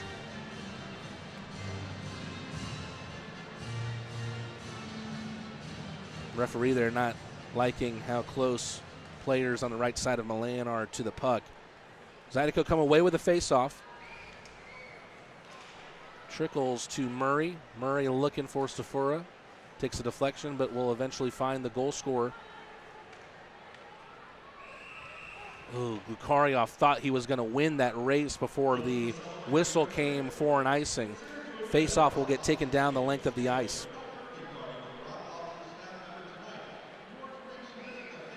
Chance here to thank some more of our friends. Aero Exterminators, Northeast Distributing Company, Aegis Trust Company, De Palma's Italian Cafe, Leslie Jones Law, the sponsor of our penalty kill, Porterhouse Grill, Farm Burger, Fox's Pizza, and 23 Design. 13:38 to go in this middle frame. Another face-off win for the Zydeco. Is something coming here? Great save from Lavalier. Baton Rouge have it back through Cotola. Papapetros lost his stick, then lays the check. Stafura taking it the other way after one of the best opportunities for the Zydeco in this game. Stafura dumps it in the far corner for Glukaryov. Glukaryov with a kick to the boards. Wilson takes it away from him. Long-range pass. Batted off the penalty box boards from Papapetros.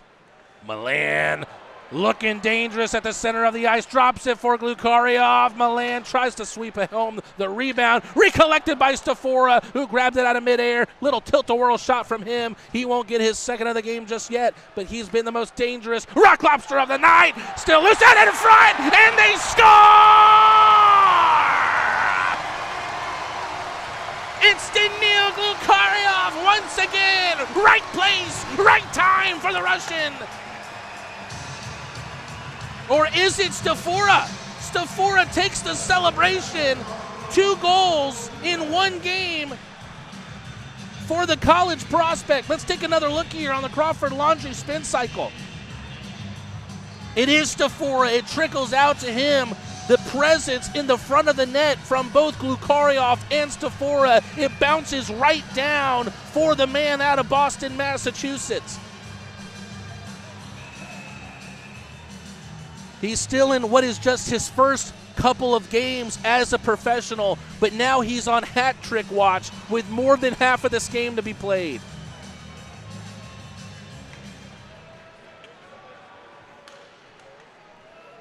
When you're training to be a police officer, you have to be in the right place at the right time. Stafura has been tonight, but the immediate answer isn't coming. Oh my God, what a save, Lavalier!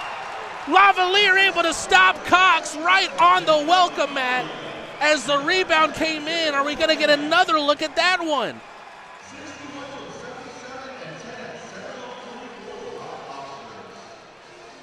Baton Rouge asking questions here as there's calamity once again in the Rock Lobster zone. What a beautiful save. How about this? A perfect reflection of the 2 goals from one another. Andrew Stafura, the goal scorer. Both primary assists going to Danil Glukaryov in both secondary assists going to Garrett Milan. And by the way, that now takes Garrett Milan to 94 points on the season, on the hunt for number 100, and he still has a heavy hold on the FPHL points lead. Let me see if we have a look here.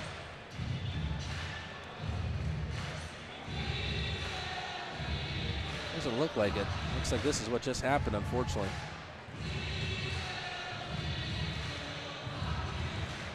Rock Lobsters doing work on both sides of the ice. They scored through Stafora, and then Lavalier makes sure that they keep the goose egg on the scoreboard for now. However, Larwood has shown multiple times tonight that his speed can be very, very dangerous for a Rock Lobster defenseman. William Lavalier just instinctively stuck out the glove to make the save on the rebound attempt. Almost like a sixth sense there from William Lavalier. Let's go Lobsters. Starting to ring out here over Akins Ford Arena. Hunter Alden with a little dangle. Wraparound attempt. Alden, is it his night tonight for him to score his first goal? Not going to happen on this shift. Jake Cox enters on the left side. Jake Cox, a Columbus, Georgia native. Hard off the end boards around to the near side.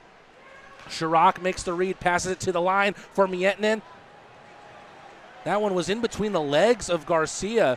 Comes out from the gear and then springs out for Lindbergh, who narrowly misses the top shelf. Now it's Alex Sanyan behind the net.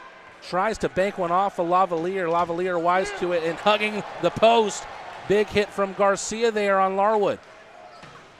Puck came through the crease. Miettinen to the right for Lindbergh. Misses wide. Shinkarik takes a misplaced pass from Narek Alexanian. And the Rock Lobsters are off for the change. For those of you just joining us, the Rock Lobsters, 2 goals through Andrew Stafora. Shot came in from the far side boards from Adam Oja, but Stevens read it the whole way. When you are on the lookout for a hat trick in a game, you're not necessarily on the lookout for a man who's playing just his 4th game as a Rock Lobster. Just in total, his 7th game as a professional. He has 3 games logged with the Fayetteville Marksmen. He logged 1 point in those 3 games. However, it was an assist. Greco with a shot. Comes down for Gallant. Gallant, second bite of the cherry. Malik Johnson. Wow, what a save right on the goal line there from Bailey Stevens. Shots now even at 20-20, and the vision is much more clear for the Rock Lobsters than it is for the Zydeco right now. Stevens having to recollect himself after sprawling down over the goal line to keep the puck out for a 3rd time.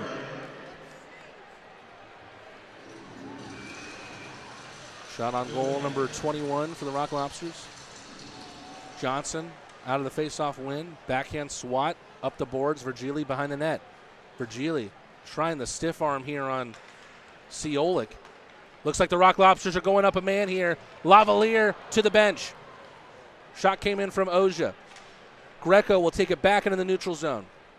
Rock Lobsters will try to build some momentum, get the Rock rolling from their own half of the ice. Milan to Greco. Rock Lobsters trying to play out from their own half. Up the left side for Virgili. Tries to make a move on Catola. Springs off of Catola, but not a touch with a stick, so the whistle won't come yet, signifying the start of the power play for the Rock Lobsters. Johnson off the left side boards. Oja's there to get it. Little poke in at Oja will stop the clock. 10:09 to go, and the Rock Lobsters are going to the Paloma Park power play.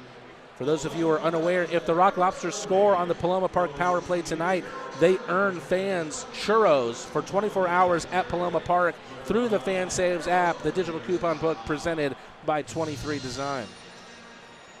Rock Lobsters were able to score first thing on the power play yesterday. Hopefully they can continue to earn fans some cinnamony goodness at Paloma Park.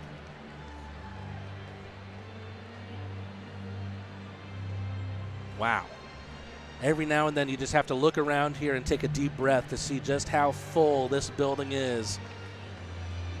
The inspirational Star Wars music definitely helps as well. Looks like it's Milan, Papapetros, Shinkarik, Stafora, and Glukaryov. Stafora on hat trick watch. Why not put him on the top 5 for the power play unit?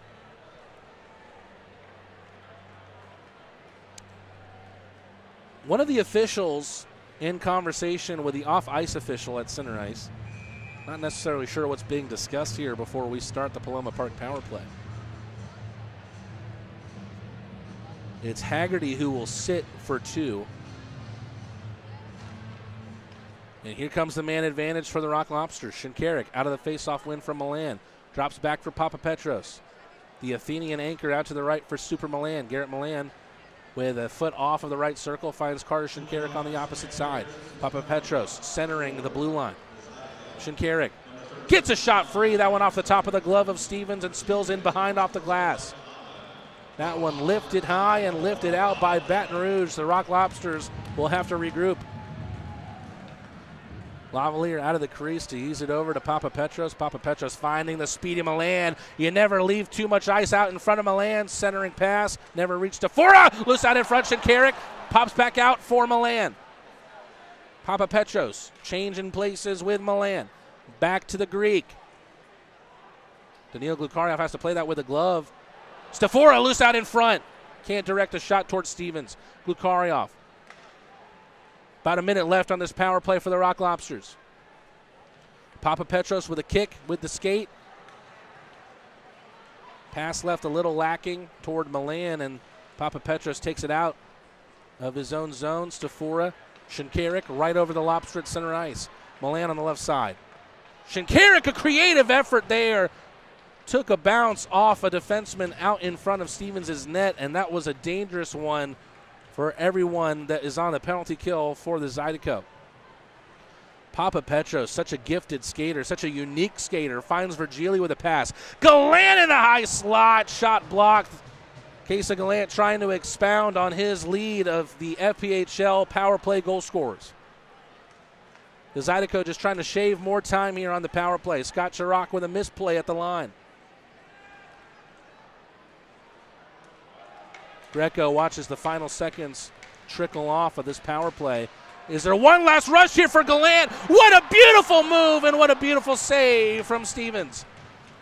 That'll do it for the man advantage for the Rock Lobsters, but they still have the puck in a dangerous territory from a Baton Rouge perspective. Gallant off the far boards. Greco, he scored last night, looking to score again. Awkward for Stevens to deal. It was hard off the glass. Wraparound stuffing attempt doesn't go for Johnson. We go back to a commercial break. The Rock Lobsters look dangerous in the power play, but 2 Andrew Stafora goals still have them up 2-0. We'll be back after this on the Athens Rock Lobster Network. UGA football player Amarius Mims suffered a serious injury. The quality care from the Piedmont team changed his life. As a football player, my body is everything to me. When I got injured, I was worried about my future in the game, but you and your team's expertise, care, and support reassured me from the start. I've been able to recover because of the quality care I received at Piedmont, and I am back playing at my full potential on the field.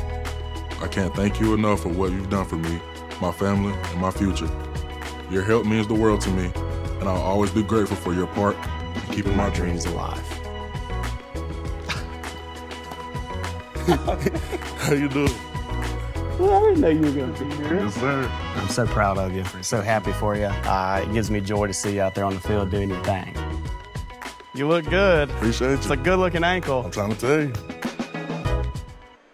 You see these fans enjoying themselves here at Akins Ford Arena. Well, this could be you.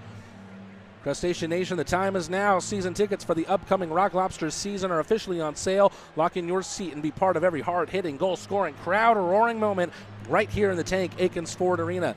Don't miss your chance to experience the energy, the excitement, and the best hockey available in the Classic City all season long. Scan the QR code on your screen now to secure your tickets and join the Rock Lobsters family today.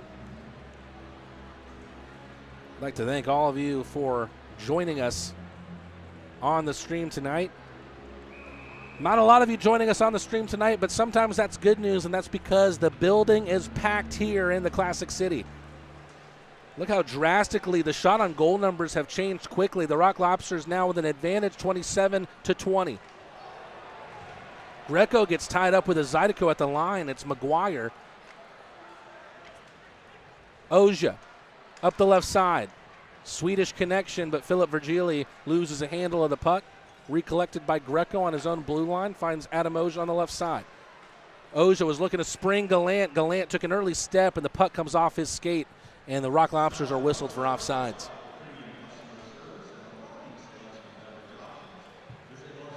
Why don't you go ahead and buy some home tickets while you're at it, because the Rock Lobsters have only 3 home games left tomorrow at 4:05, and of course an exciting 2-game set against the top point-earning team in the FPHL, the leaders of the Empire Division and the reigning Commissioner's Cup champions.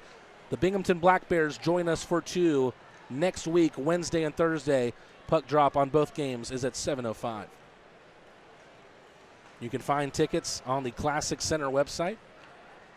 Robertson able to avoid Scott Chirac. It's taken off of Shinkarik by Jake Cox. Lavalier stops it. Garcia with the wherewithal there to make sure he keeps it away from Chirac. Zydeco win it back. Mietinen. Left line shot stopped by the shin of Alden. Nice little move there from Mietinen to get net front. But after he made the move, he couldn't find the puck to find the shot. Jake Cox with Hunter Alden on him. Hunter Alden, a great little move there on the back check. Shot comes in from the Zydeco. A couple of inches off the boards. Mietinen trying to trouble Lavalier, but Lavalier hasn't been troubled yet.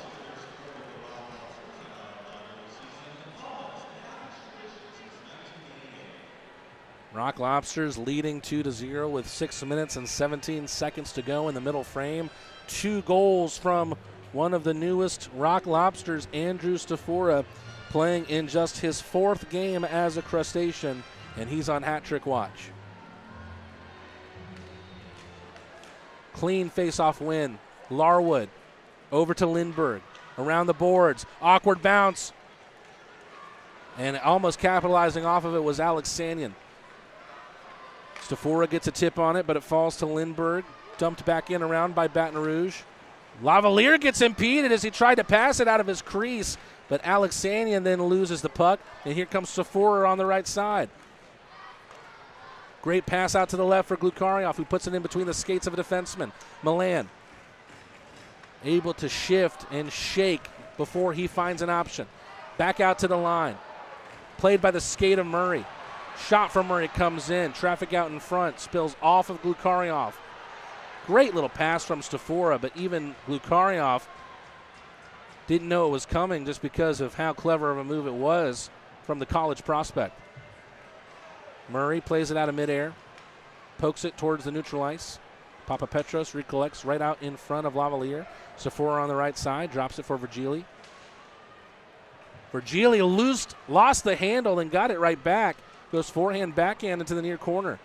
Play at the line, Papapetros down to a knee to stop it. Riley Robertson already eased into the neutral zone, so he's not going to get that pass from Papapetros. Baton Rouge working through the left side. Wilson centering pass. Kaysen Gallant with Malik Johnson in front of him. A 2-on-1 for the Rock Lobsters. Johnson with Gallant on the other side. He whiffed on it. Backhanded back into the end boards off the linesman, and the beneficiary of that will be the Zydeco.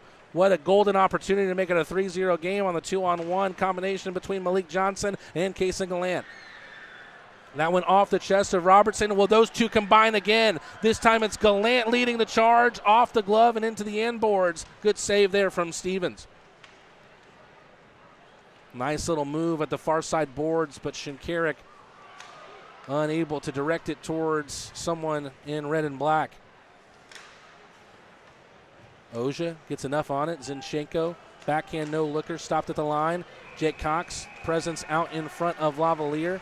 Able to redirect it, but Lavalier makes the save. 4:07 to go in the second period. Rock Lobsters still hold on to their 2-0 lead. It's Terrapin Can-Cam time here at Akins Ford Arena. When you come back from this commercial, there'll be 4 more minutes left in the second. Stay tuned with us here. It's a historic season for all the hockey fans in Athens, and how can you celebrate without beer? The Athens Rock Lobster Clawshank Redemption is available exclusively at Terrapin Tap Room. Terrapin, do the right thing, always.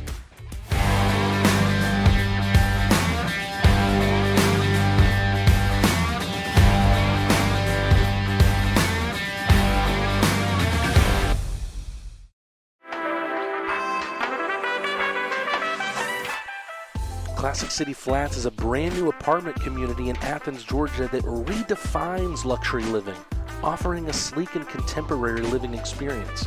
Our impeccably designed apartment homes boast sophisticated interiors, premium amenities, and exquisite finishes, providing residents with an unparalleled downtown living experience. Classic City Flats is excited to deliver luxury apartments that set the new standard of sophisticated living in Athens, Georgia. Classic City Flats, redefining your horizon of living. The shots have just kept on coming for the Rock Lobsters in this second period, and they've sort of dried up a little bit for the Zydeco, but they have logged 23 shots on goal in this game. Actually, that was just changed on the big screen to 22, but that is exactly how much they were able to log in last night's game, 23 shots total. Lavalier made 20 saves. He's having a better night tonight. And the Zydeco are having one worse off, but they've shown how dangerous they can be in droves here. Look out for Tyler Larwood. He's been the danger man for Baton Rouge thus far.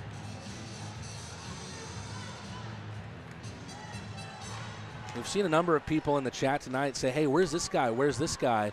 Of course, it's the pros and cons of having depth in your lineup. A lot of jousting out in front of Lavalier's net. Prone on the ground and trying to get anything on that puck was Jake Cox, and then Carter Shinkarik puts the moves on him. Shinkarik still with the puck, backhands it into the zone.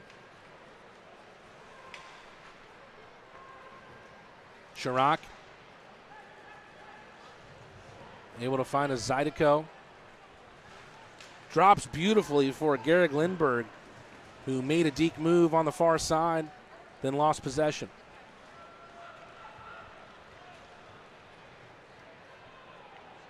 Puck floated into the zone by the Rock Lobsters. Into the corner. Milan lays the hit there on Haggerty. Good centering pass. Stafura just lost it. Turnaround shot. Second bite of the cherry. Save there from Stevens on Zinchenko. Heavy hit from Murray on Alexanian in the corner, but Alexanian still has the puck on the blade of his stick. Penalty upcoming here. It's going to go against the Rock Lobsters. Now Murray trying to get a piece of someone. I believe it's Alexanian. Ooh, someone just had their head bounced off the glass there. It's Alexanian, who then loses his balance. Uh-oh! Murray now getting tied up there with Tyler Larwood. After Larwood, I think, just grabbed at the strap of Zach Papapetros' helmet.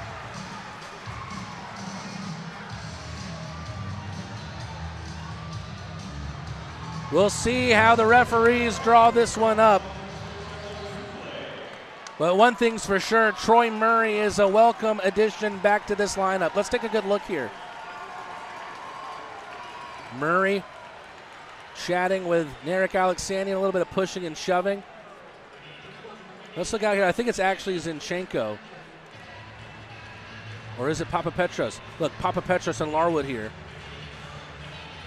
A little glove there from Papapetros into the face of Larwood. Larwood grabs the strap of the helmet of Papapetros. Murray takes exception to it. Right now there's only one penalty on the board. It belongs to Troy Murray, who will sit for 2. Let's see if the federalhockey.com penalty summary will tell us anything.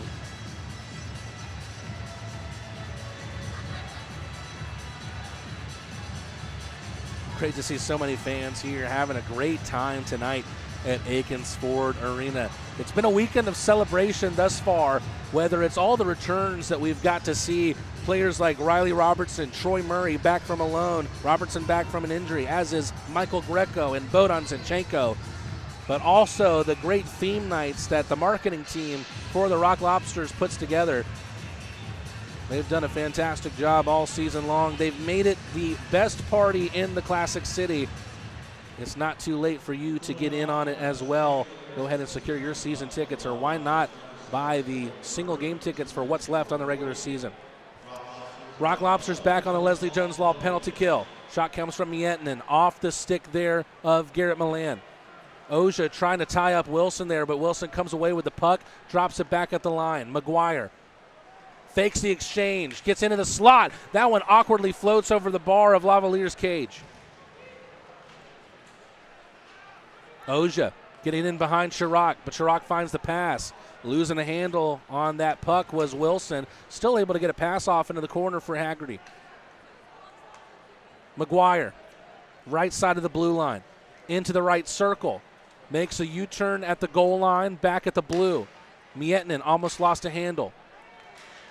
Miettinen into the corner for Wilson. The Rock Lobsters doing a great job at plugging up the channels right now. But Wilson didn't have a great angle on the wraparound. Shot from Miettinen came in, and despite the deflection, Lavalier still swallows it up.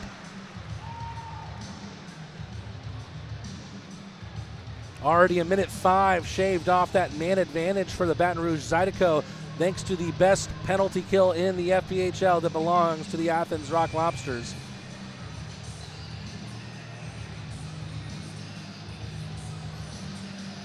Try to keep a little sneak peek at the scores around the league right now. The one that's most important to the Rock Lobsters, the Blue Ridge Bobcats, up 5-1 against the Carolina Thunderbirds. That's great news for the Rock Lobsters, as they will look for the Carolina Thunderbirds to falter any way they can, as the Athens team is on the search for the top spot in the Continental Division. Defensive play with a skate there from Virgili. Johnson got a piece of it, but it still falls for Gehrig Lindberg. Here's Lindberg again. Lindberg shifting and shaking at the line. It pops off of Greco, back down. Zydeco trying to create another opportunity. Will they do so through the right side? Larwood into the side netting, in behind the net. It's lost into the side netting, and that will stop play with 1:08 to go. 22 seconds left on the Zydeco power play.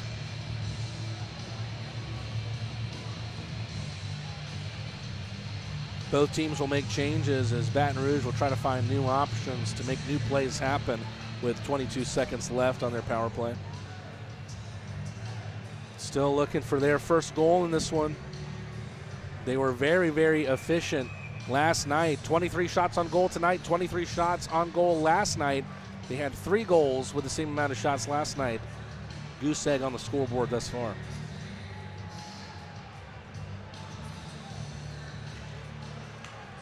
Face-off win, an important one in the offensive zone on the power play for Baton Rouge. Haggerty behind the net. Willette has the puck pop up on him, keeps it in the corner. Haggerty back to the line. Stopped by McGuire. To the left for Miettinen. Poked away by Glukarioff. Miettinen recollects. Behind the net is Haggerty. Centering pass off the stick there of Shinkarik. 40 seconds left. The Rock Lobsters back at even strength.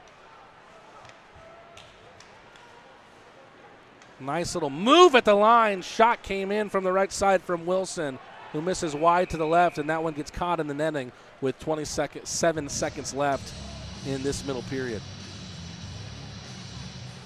2 goals for the Rock Lobsters in this game, 1 in each period, both scored by the same man. Primary assist was the same man, secondary assist was the same man. Stafora from Glukarioff and Garrett Milan. A little bit of deja vu twice in this game, and that's the difference maker through almost 2 periods here.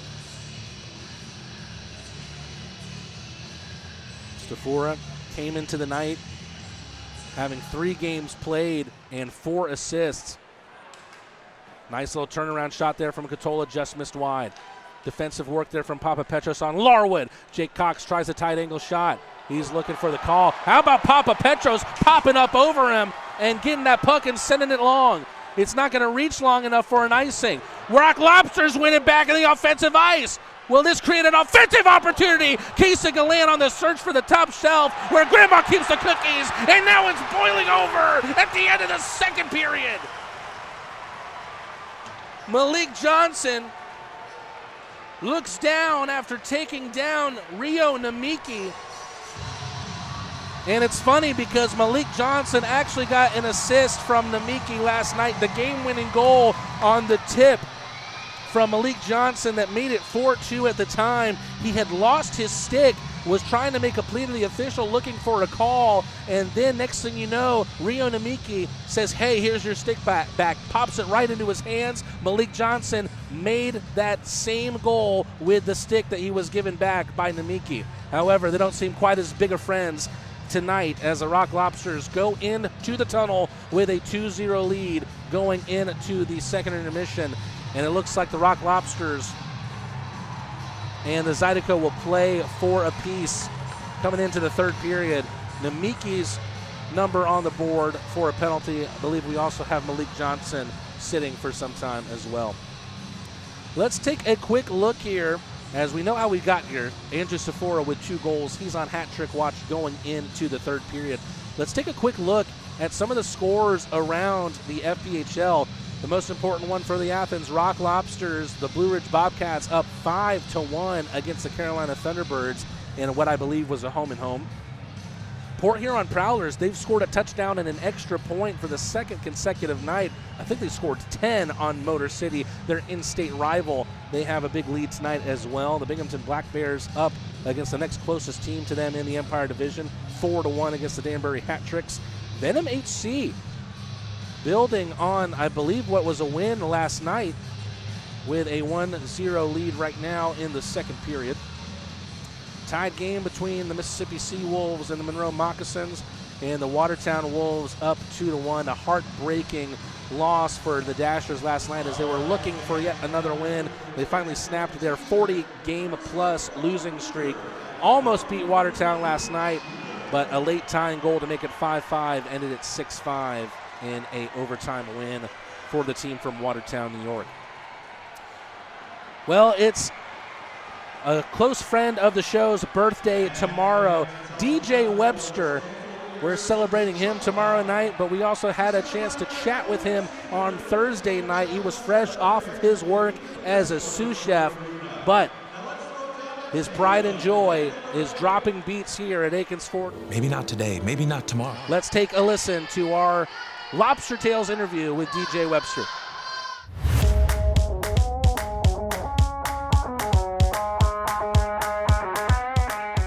Hey again, Crustacean Nation, and welcome back to the Athens Rock Lobster Network. You may be familiar with our Lobster Tales segment, and we've got a little bit of a different episode today. Mac T and Rad as always, but on the beat with me today is in-house DJ for Athens Rock Lobster games, Joey Cools, but you know him better as DJ Webster. Joey, how are you doing today, my friend? I'm great, brother. How are you doing? I'm doing great, man. It's great to get you on the show. You know, you and me have become kind of fast friends already this season, and I want to get into how you started with the team, but let's get, back in the DeLorean. Let's go back even further. I know you're an upstate New York guy. What was your upbringing like, and how did you first get interested in music? Man, I'll tell you, I grew up in Rochester, New York, which is a little suburb outside of Buffalo, about 30,000 people or so. I mean, it's pretty small compared to Atlanta. I grew up with a lot of cousins, a lot of women in my house, a lot of music. My grandmother was the one that started it all with me. Large family, and it just, I don't know where I started from. I mean, it's crazy, to think where I came from and to be here now is just, it's nuts. I know you ended up moving to Georgia at a relatively young age because I know you went to school right down the road at Chattahoochee High School. Yeah. What led to you moving to the Peach State, and how old were you when that happened? So we moved down here right in 92, right before the Olympics actually came to Atlanta. My mother ended up getting married, and the gentleman she married, who is now my father, through adoption. And we ended up moving here. And I was like, 10 years old. So I had no choice at that point, so, but yeah, I miss the North. I don't miss the cold, but I miss the North. That's for sure. I know you've told me this story before, but can you take us through the inspiration for the name DJ Webster? So Webster is actually the town I grew up in. It's outside of Rochester, very small, tight-knit community. 85% of my family still live there. My grandmother gave me that moniker when I was very young, and she said, when I became a DJ, she said, take that name with you. God rest her soul. She's not around. She actually passed away last year. It's been rough, but honestly, that name means more to me now than it ever has been. No doubt her spirit lives on in your music and what you do now. I'm a musician as well, but, I play drums, guitar, keys. You can find cheap versions of these instruments and get started. How does one break into DJing, and when did you know that it was something you'd be interested in doing? It's kind of funny you asked that question, because I was actually preparing myself. I'm like, what if he asked that question? I'm gonna know the answer to it right off the bat. So I got down to Atlanta because I started, kind of breaking into the mainstream about 2008. And it pretty much fell into my lap. My buddy David Smith, who is known by DJ Kermit, is still a very well-known DJ in the Atlanta area, had me fill in for him one night in karaoke. And I had like the turntables and, like the computer screen. And he said, try it out. What do you think? And I got done with that gig and I'm like, man, I could do this. And then I started, I bought like drum pads and started making beats myself, because that's what I do in my spare time. Is I love making beats, doing the drum pads and kind of synchronizing those two like beats together, like listening to the BPMs from one end to the other and be like, does that sound like a good tune, or does it sound like two shoes in a dryer? You know what I'm saying? Like, so, but yeah, he really helped out, like plugging me into that network. And now I've kind of flown off and done my own thing for the past 23 years almost. You talked about it. I know you have an extensive background in running karaoke shows as well. Do you have a go-to karaoke song that you could tear down the house with? 100%. 100%. It's Bobby Caldwell's "What You Won't Do for Love." That is my jam. That is my jam. That's an absolute classic, man. I won't ask you to sing it right here, but I think me and you will probably jam on that on the game tomorrow. Yeah, totally. Being a DJ is one of those things you have to, cut your teeth in some wild places. What were some of the earliest gigs like? Is there any crazy stories from the early days? Oh, wow. Okay, so when I was, you're pretty local to how long have you been in Atlanta? I wanted to see if you're familiar with Mama Showcase down in Decatur. Yeah, I was born at Northside Hospital, so I've been here my entire life. Okay, so Mama's. So I was working a gig at Mama's, and it was under DJ Kermit, and he ended up sending me to Cowboys out here in Kennesaw, which was the Electric Cowboy, but before it was Cowboys. Well, that was like my first physical gig as a DJ. And let me tell you, when everything could have gone wrong, it did. 100%. I wasn't getting sound to the speakers. My program wasn't calling up. I was like, what is going on? And so I had to call him, and he troubleshotted me through it. And, 15 minutes later, you have that moment where everything just clicks and you just kill it. That's what happened. Everything went wrong for the first 20 minutes. And then I figured out what happened. And then I started going step by step by step. And I said, and then it finally clicked. I was like, hold on, let me just take a step back. Boom, there it is. And it was just complete mayhem from about 10 p.m. till 3 in the morning. It was just nothing but nonstop, just beats. Man, you're taking me back talking about Electric Cowboys, man. That takes me back to my early days as a musician. I was a 13-year-old kid playing drums for our Nirvana cover band. You're local to Kennesaw now. I don't know if you remember the place Swayze's was like. Yes. It was like one of the only music clubs that you could book if you were like an up and comer. We were 13, 15, 16-year-old kids, just plugging into these rinky dink amps and playing in front of, pretty much our moms. Yeah, it was, you're playing in front of bands and their girlfriends. That's pretty much it, but here's another one for you. Runaround Sue's. That was another good one for me. But believe it or not, I actually, when I went to, I don't know if you know this, but I'll tell you, I'll tell everybody a secret about me is that I am a classically trained chef as well. And I studied in Memphis, Tennessee, where I became more in touch with my music side, if that makes sense, because I learned more blues, more soul, more guitar than anything. There is a club out there called Ground Zero, actually owned by Morgan Freeman, that I became like a house DJ at on some nights that they didn't have live music. And that is what brought me here. You mentioned it. I know you work now as a sous chef in the kitchen. What do you think is the biggest similarity between being a DJ and being a chef? I don't know. I would say the beets. I would say the beets, but that's just a vegetable, like. Honestly, outside question. Yeah, it's realistically, I don't know. It's the same environment. You're kind of go. You got to think on your feet. You got to use your brain, and sometimes I don't. And that's what makes me a good DJ is I don't use my brain. Honestly, it's not problematic for me, but honestly. I can think on my feet, and that's what makes me good at what I do. I promise you that. Well, on top of that, there's this whole art to reading a room as a DJ, keeping energy up, knowing exactly when to drop the right track. Was that something you had to learn through experience, or is that something that kind of came naturally to you? 150%. Because when you read a room and you play that song and you're kind of looking around the room like, oh no, that's not working. Let's try something else, a little more upbeat, because you're thinking of like something that's at 90 BPMs when you and I crank that thing up to like 140.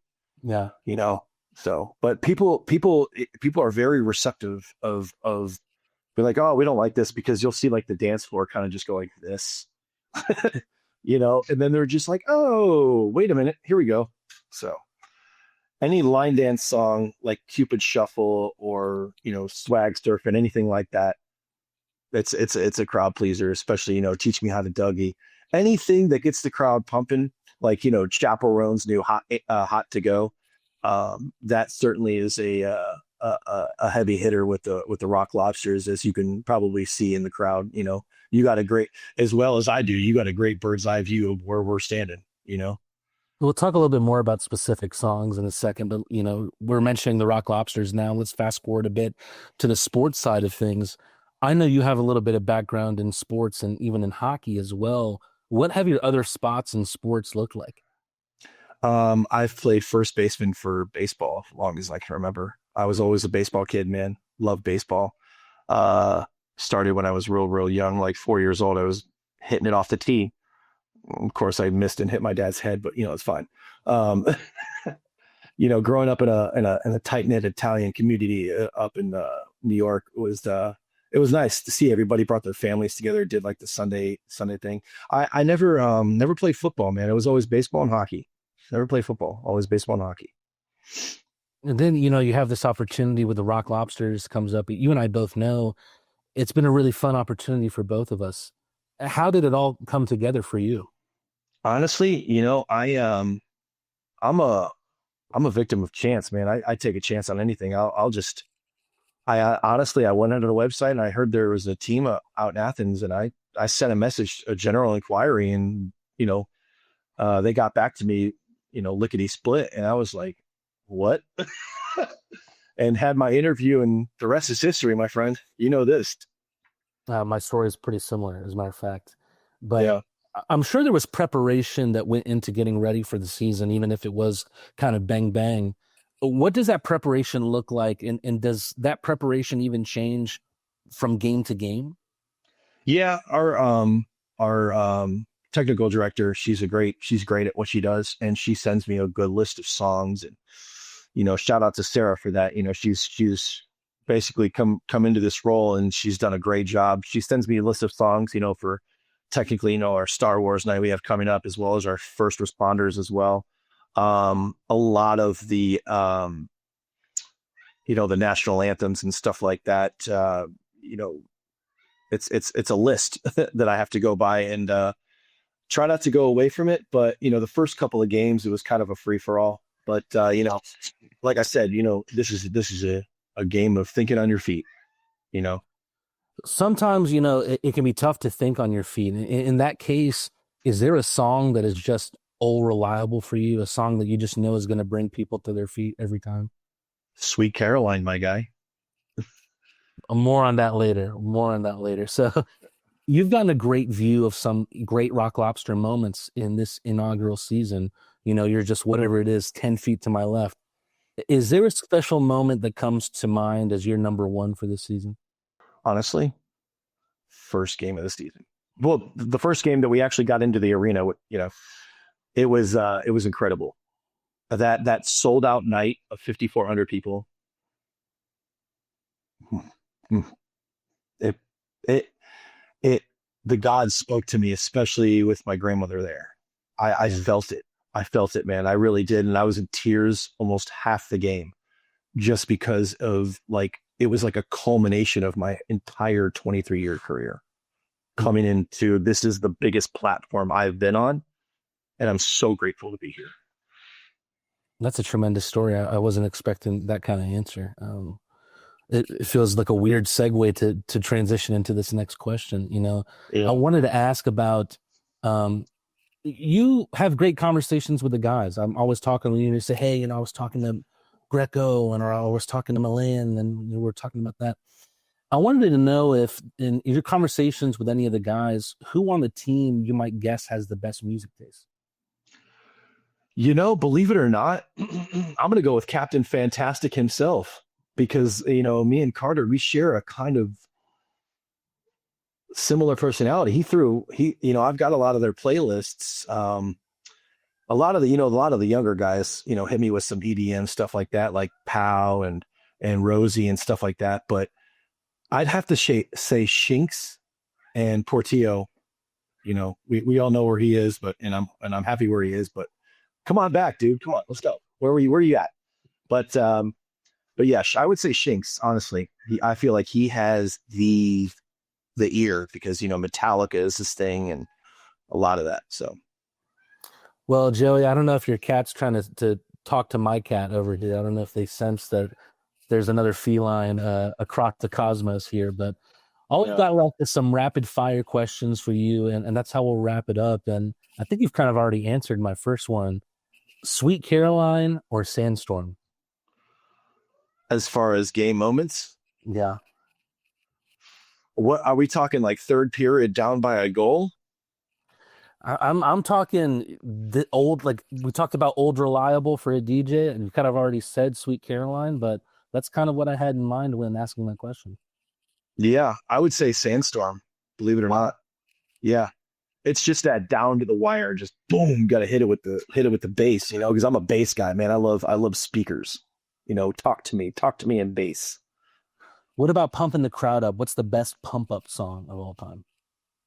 I'd have to say Turn Down for What by Little John, because that just gets it. That's just everybody goes nuts, as you know. That's a good one. Yeah. This is an interesting question. And I was pondering what you might say. What song should be retired from sports arenas forever? Oh, my God. Oh, man. Oh, God. That's a hard one, honestly. It really, really is. It's a tough one. Yeah, it is. Oof. I'll have to get back to you on that one. I really don't know. Let's ruminate on it. Well, we've got a couple more questions. Let's see if something comes to you before then. What one artist could you play every game and never get tired of? The Weeknd. That's a good one. That's one of my favorite concerts ever. he's also been an inspiration to me as well. Is I go back before, like, if you see a lot of my music choices, a lot of Daughtry. I love Chris Daughtry. He's been my favorite rocker since American Idol. Yep. So what's your guilty pleasure song that slaps every time? I've got my answer. I know that slaps every time. Yeah.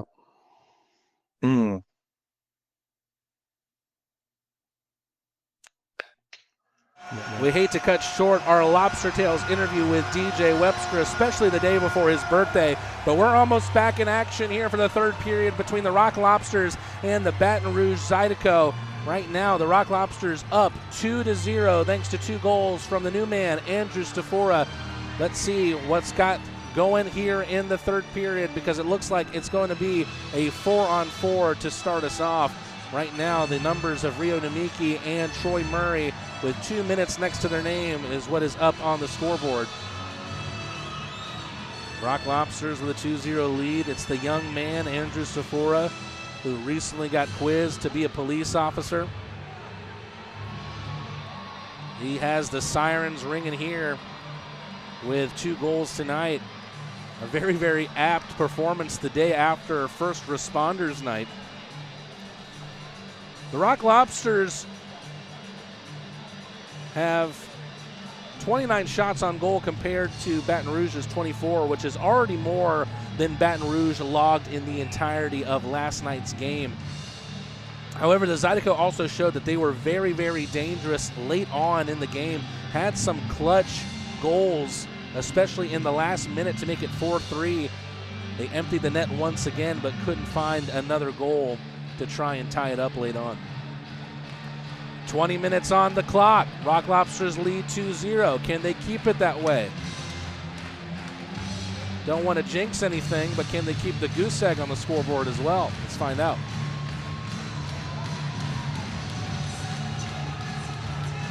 Face-off right at center ice. Milan against Chirac. It's 4-on-4. And the Rock Lobsters scored a beautiful goal 4-on-4 last night. Daniil Glukaryov, who's currently on the ice. Perhaps he's got another one in him tonight. Here he is.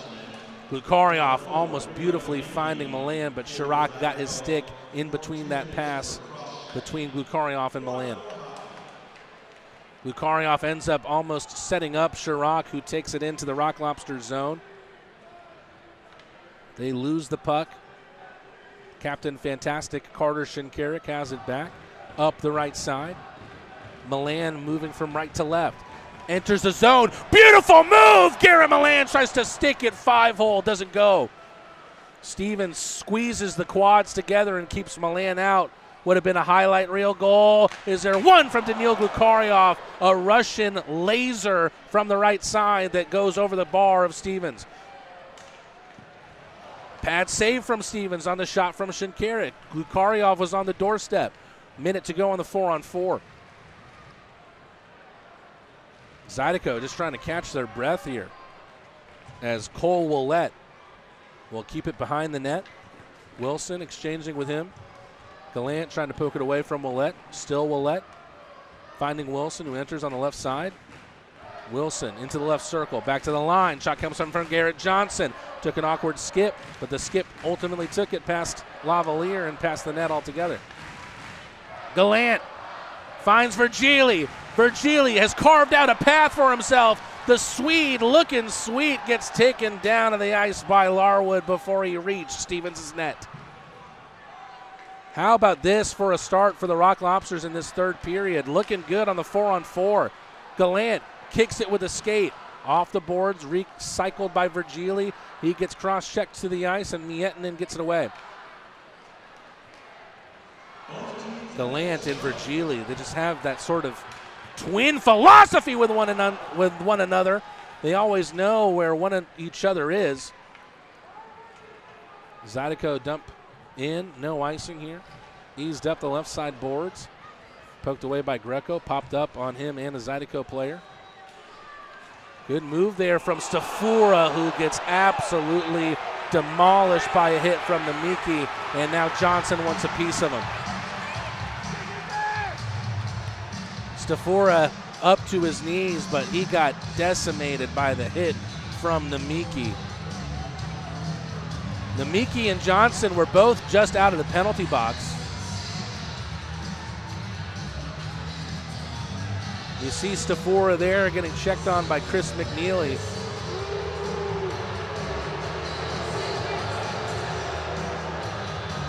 It looks like Namiki, who was fresh out the box, will go right back in. Not often you see a Japanese-born hockey player, but Namiki, he's shown his talent a little bit this year, mostly offensively. Someone who might do a profile on Namiki, you might not think that that was something that he had in his game.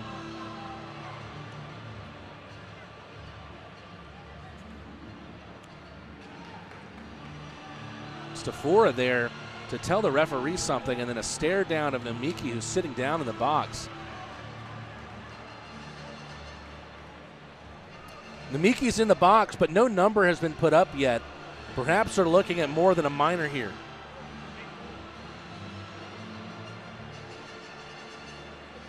Referee still in consultation with Carter Shinkarik and Nick Katola.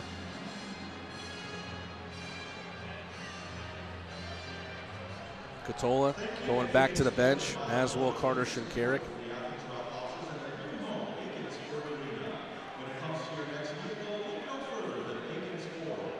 I believe the Rock Lobsters are still going to the power play. But still no amount of time being put up on the penalty number from Rio Namiki. Really was the best side of that was just to see Andrew Stafora get back to his feet, especially with Stafora on a hat trick watch here.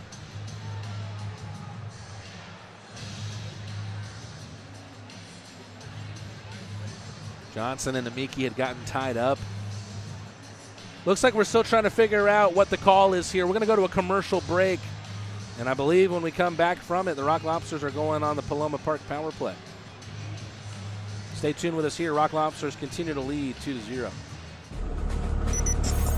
When you're the leader, disaster cleanup and restoration, how do you make like it never even happened happen? Fire it up, Randy!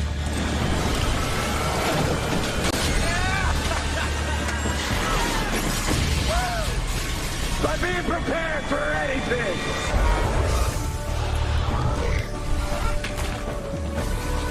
Whatever comes your way, there's a pro for that. Serve Pro, like it never even happened. Right now there's been 4 minutes put up next to Namiki's number. Still not sure what the call is.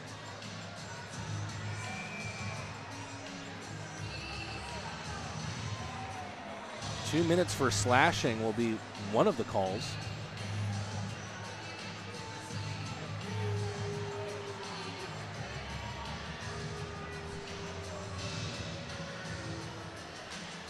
We'll get you more on that in a minute. Rock Lobsters on the Paloma Park power play, still looking for their first goal on the man advantage tonight.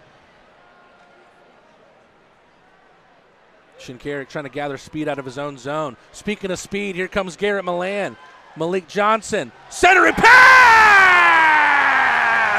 Philip Virgili remains sweet on the power play. 2 power play goals in 2 consecutive nights for the Swede.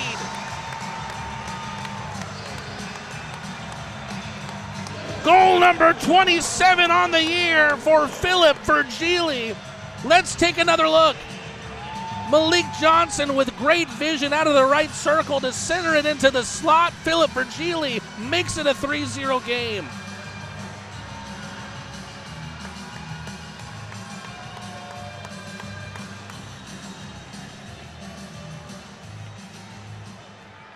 Pardon me for a second as I try to fix the power play because the Rock Lobsters are still on the power play here. The power play clock will move down from 4 minutes to 2. Garrett Milan with his 3rd assist of the night. That will take Milan to 95 points as he strengthens his grip atop the FPHL rankings. 4 points, and it looks like Malik Johnson will now join Rio Namiki in the box. So power play over for the Rock Lobsters. Wonder what's going to happen between those two when they get out of the box. Of course, there's a little bit of time offsetting between the two. Rock Lobsters have looked good on the 4-on-4 against Baton Rouge in the early going of this series. Turnover from the Rock Lobsters.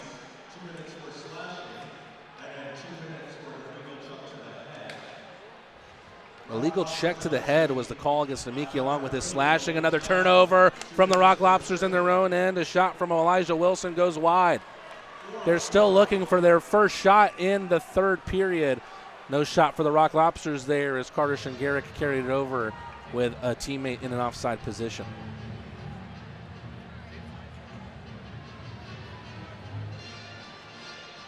Johnson joining Namiki in the penalty bin.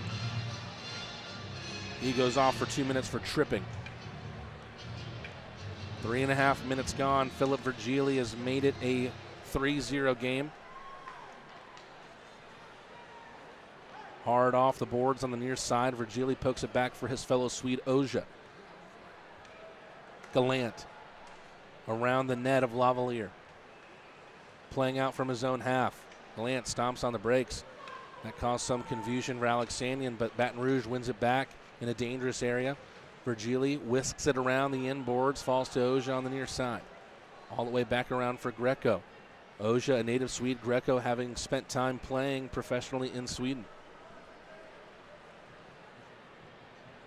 Greco looking for an outlet. He has one in Gallant. Gallant banks one off the boards of the bench. Gets the return from Virgili, followed up by Adam Oja, who misses just wide.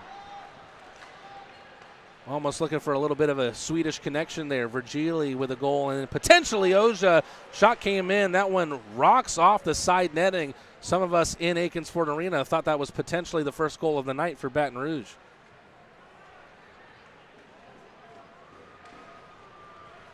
Zydeco win it back in the neutral ice. That one was whisked around the boards, but got lost somewhere, and that will prompt the whistle blow. 4-on-4 is over between the two teams. The Zydeco now will have 14 seconds of power play time before Malik Johnson makes his way back to the ice.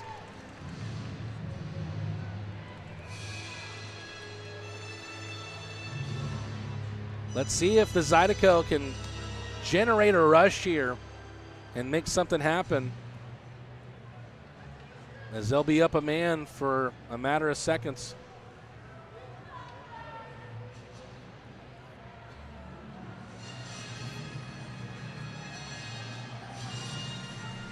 Milan will make way for Stafora to take the faceoff. Mietinen tries to lay the check there on Stafora. Stafora got the better of him. That prompted some anger from Everett Thompson, not sure why. Both teams back at even strength. Taken into the zone by Jake Cox, the only Georgia native between these two teams. Clever no-look pass from Stafora. Milan enters in on the right side, loses a handle of the puck. Now it's with Scott Chirac.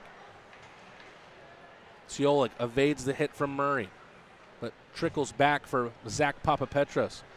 Papapetros just glides on the ice, finds his blue line partner, Troy Murray. Malik Johnson, instead of playing the puck, very cleverly plays the body against Johnson. That creates an opening for Papapetros, a long-range shot stinging the palm of Bailey Stevens. Picked up by Athens, sent into the inboards by the Athenian anchor, Papapetros. Hard off the glass and around into the Rock Lobster zone. That will be icing against Baton Rouge. That'll be our first immediate timeout of the third period. We'll be back after this commercial break. Rock Lobsters now lead 3-0, and guess what? They have earned churros for Rock Lobster fans through the FanSaves app for 24 hours.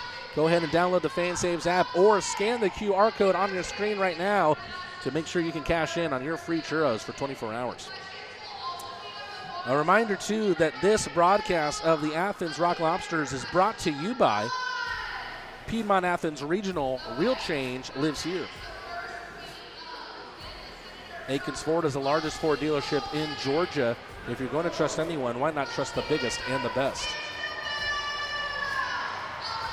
Stanfield Air Systems, we've spent the last 50 years fulfilling Athens' HVAC needs. First American Bank and Trust, we specialize in you. And Terrapin Beer Company, do the right thing always. Looks like we're right back here on the ice. Rock Lobsters and Zydeco making their way out to the right face-off circle of Bailey Stevens. Hooked on the Lobsters asking, is Andrew Stafora playoff eligible? Yes, he will be. Apparently, players who are on the college prospect contract only need 5 games in the FPHL in order to be eligible for the playoffs. So the 2 players, I believe that it is, that sport that kind of contract for the Rock Lobsters, Zach Papapetros and Andrew Stafora, would both be eligible for the Commissioner's Cup playoffs for the Rock Lobsters. Shinkarik getting knotted up with Garrett Johnson there. Zydeco take it away. Larwood, he's shown speed in spades all night. Loses an edge, goes down to his knee. Zinchenko took a hit, still got the pass off for Alden. Alden, clever use of the body there to get in front of Lindbergh. Tight angle shot from Zinchenko, saved by Stevens. Rocking hit Garcia took from Elijah Wilson. Alden backhanded into the corner. Zinchenko has 2 around him, took a hit from Namiki, who is still throwing the body here in ways that we haven't seen all season long from the Japanese-born player. Shinkarik tries to take it around Namiki, but Namiki stays strong. Namiki banks it off the net to himself, takes a big hit from Shinkarik. Make that 2. It's not ballet, folks, that's for sure. Good save of the line from Johnson. Robertson on the right side, rifles a shot. That one goes all the way to the concourse. My goodness gracious. Rock Lobsters are playoff bound. Make sure when the time comes that you can secure your tickets to the Commissioner's Cup playoffs. There will be games here at Akins Ford Arena. And I love the hashtag that the marketing team has come up with, Fear the Claw.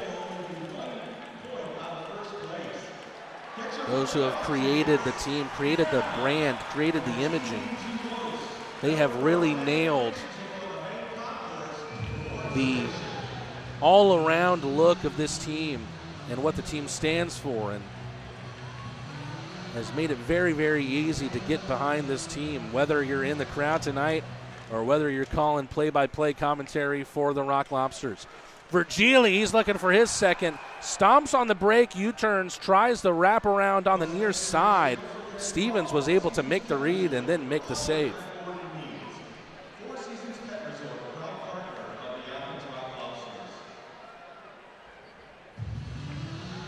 Virgili will take the face-off here against Narek Alexanian. 17 against 71. That one goes through the 2 players on the near side, Katola and Johnson. Baton Rouge able to use that to their benefit. Batted back down by a Rock Lobster defenseman. Here comes Alexanian on the red side. Gets to the slot. Doesn't get any mustard on the shot. It's blocked from a close distance by Papapetros. Malik Johnson one time gets the feed right back to Virgili. Johnson, Galan in the left circle. Virgili played it with a skate just wide on Stevens' net. I think Alexanian might have tripped right there on the puck. Through the leg of Papa Petros, Katola takes him down right in front of the Zydeco bench. Gallant for Geely. Blocked with a stick of Miettinen. And it looks like the Rock Lobsters going back to the power play here.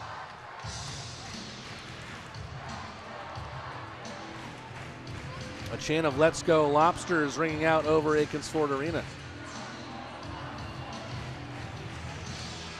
Looks like it'll be Katola. I think Katola's sitting for 2 minutes, I believe 4 cross-checking. The Rock Lobsters scored on their last power play.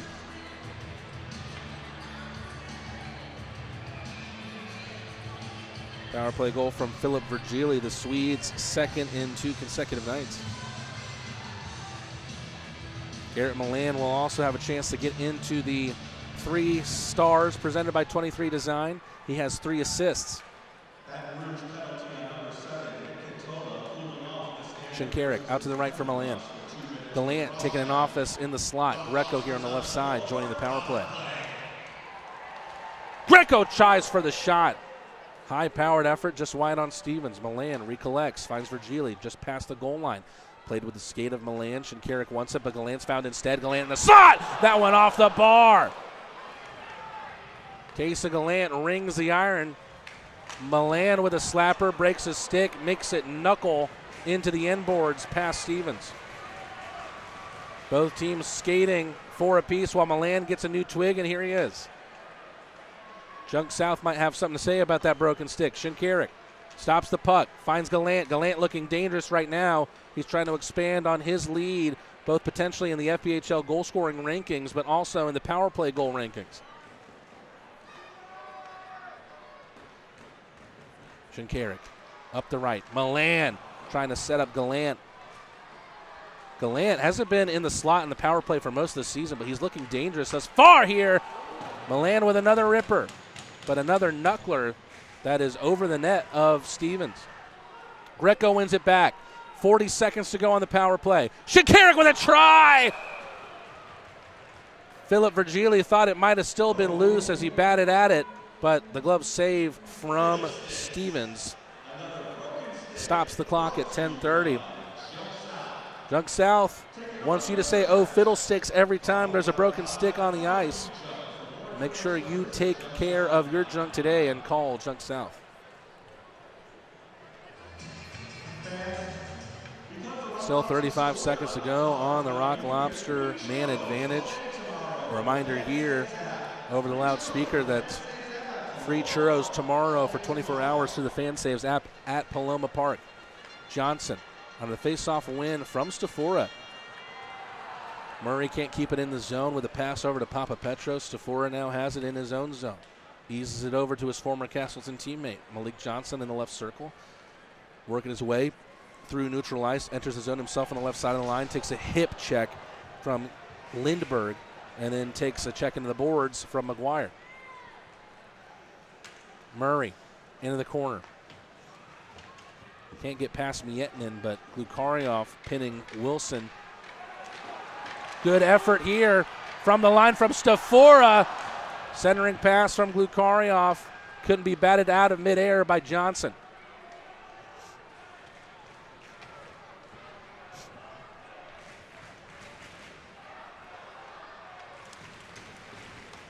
Let's Go Lobsters ringing out once again around the tank.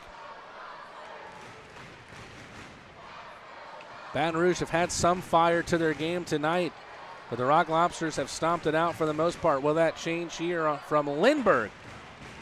Off the end boards in the corner. Papa Petros trying to knot up Narek Alexander, and he does, but Larwood comes away with a puck.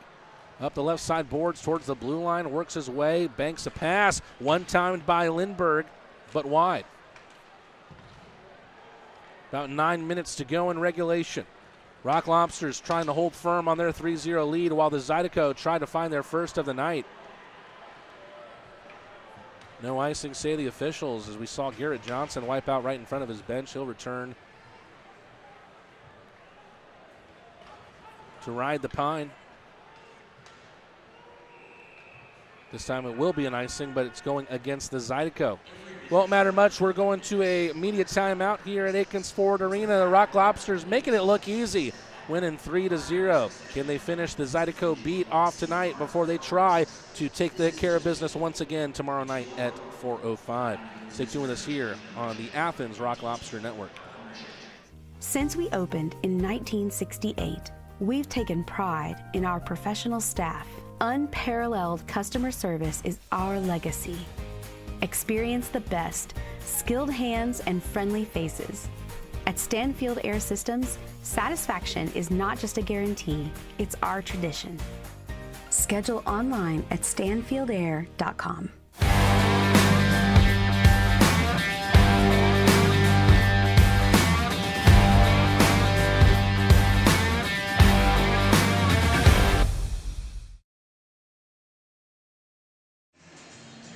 Back here at Akins Ford Arena. Remember at one point we had a shot on goal tally that was even at 20 apiece. Now the Rock Lobsters with a hefty lead in that category, 37-25. Taking a look, the Zydeco have logged just one shot on goal in the third period. A little bit more than 11 minutes played in the third period, and they have logged just one shot on goal. Still a lot to play for here, and I'm sure the Rock Lobsters will be hungry to try and earn a shutout. Lavalier for his team and his team for Lavalier. Shinkarik against Cox.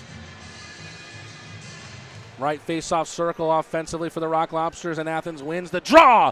Little deflection out in front from Bohdan Zinchenko, who's looking for his first goal as a Rock Lobster. Zinchenko having scored 10 goals and assisted 8 this season, but all with the Dashers.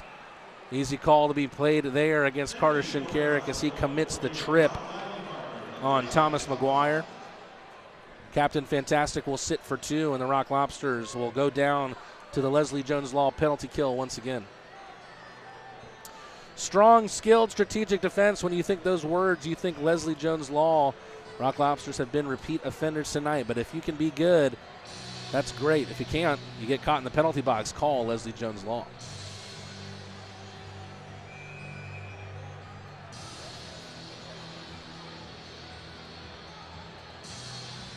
Trying to take a look at this 4-man unit for the Rock Lobsters. It looks like it's Murray, Milan, Robertson, and Glukaryov. Face-off won by the Zydeco. It's not too late to try and aim for the win, but right now they're trying to find something to be prideful about as that one skips over the blade of Garrick Lindbergh's stick. One back by Milan! Backhand flip over the bar. What a beautiful shorty that would have been from Garrett Milan. I've had the unique pleasure of talking to Garrett Milan's mother, Carol, here in the press box the last 2 nights. A beautifully kind woman and someone who's so proud of someone who is leading the FPHL in points right now. Has 3 assists on the night. That'll take him to 95 points on the year. Good clearance there from Robertson. Sends it the length of the ice, stopped by Stevens, the Calgary, Alberta native, pushing it over to Chirac. Chirac working right to left with a pass. Jake Cox enters the zone, steps on the brakes, tries to U-turn. Philip Virgili making it difficult, but slapped up the left side by Willette. Here's Willette once again, gets the pass back. Can't ride the line with a pass. Katola has to field it in neutral ice. Good stop by Lavalier to stop the trajectory of that puck in the trapezoid. Sent down the length of the ice by Athens. Stevens, risky play there. Alden wins it back, but gets edged out by 2. Beautiful move by Alden to still keep it in his possession. Just too many numbers against him, though, and Alex Sandian will move it in a positive direction from the Zydeco perspective. 3, 4, 5, 6 players now tied up in the end boards behind Lavalier's net.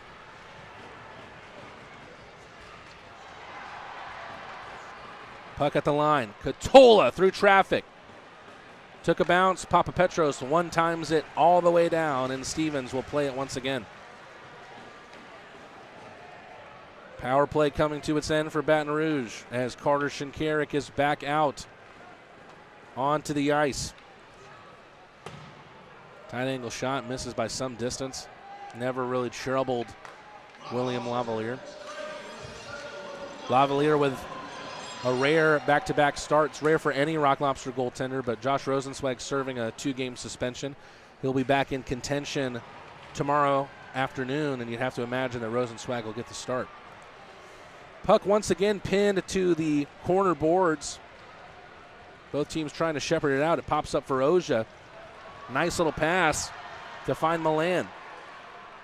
Milan with a dump in. He's speedy enough to chase it himself. Takes Namiki into the boards. Perhaps the Rock Lobsters looking for a little payback on Namiki as well. Milan and Glukaryov have Wilson with his back to the net. Wow, a big hit there from Milan on Namiki. Namiki has made himself an easy target for the Rock Lobsters in this game, no doubt. Here come the Zydeco, though, trying to bring some fire to what has been a ice planet of Hoth for them tonight. Lavalier with a shot that is saved off the stick of McGuire.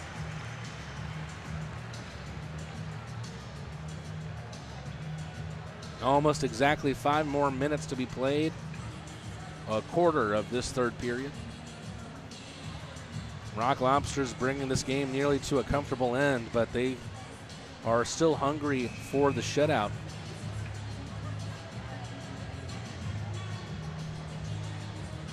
Try to do some quick research on when the last shutout came for the Rock Lobsters. Poked ahead by Johnson out of the draw.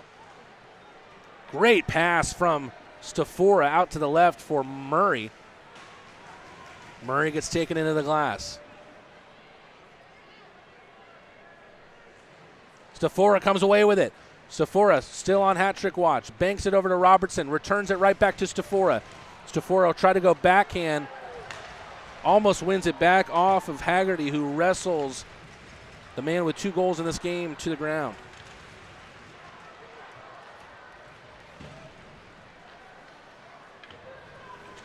I believe the last shutout came for the Rock Lobsters 3-0 on February 2nd here at Akins Ford Arena. And guess what? It came against the Baton Rouge Zydeco. Virgili gets called for the offside. The Sea Bear Oyster Bar Kiss Cam is just getting started here in Akins Ford Arena. We've got 4 minutes and 10 seconds left. Can the Rock Lobsters find their first shutout in nearly 2 months tonight? Find out after this. UGA football player Amarius Mims suffered a serious injury. The quality care from the Piedmont team changed his life. As a football player, my body is everything to me. When I got injured, I was worried about my future in the game, but you and your team's expertise, care, and support reassured me from the start.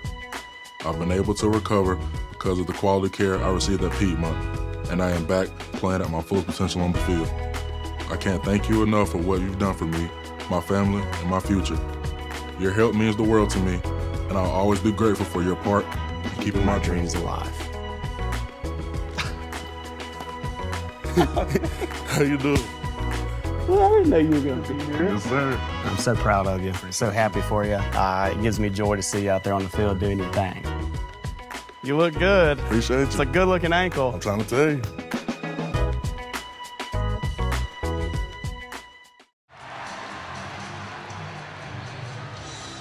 Rock Lobsters up 3-0 as they've got a humorous end, as always, to our Kiss Cam. Let's try to take a quick look at what's going on around the rest of the league here. Rock Lobsters up 3-0 with 4:10 left. The Bobcats Thunderbirds game has gone final at 5-1 in favor of Blue Ridge. Port Huron up 7-4. And Venom HC still up 1-0 against Columbus in the third period.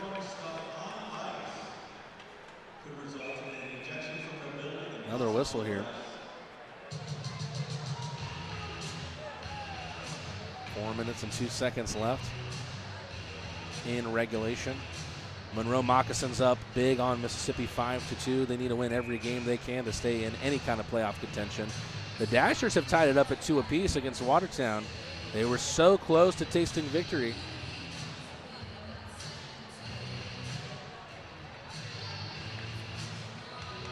Shinkarik gets kicked out of the dot. Zinchenko will take his place.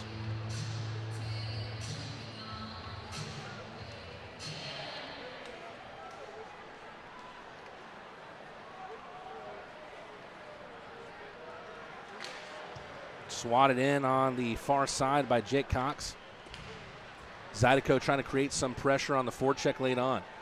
But Zinchenko can't complete the move there on Kim Mietinen.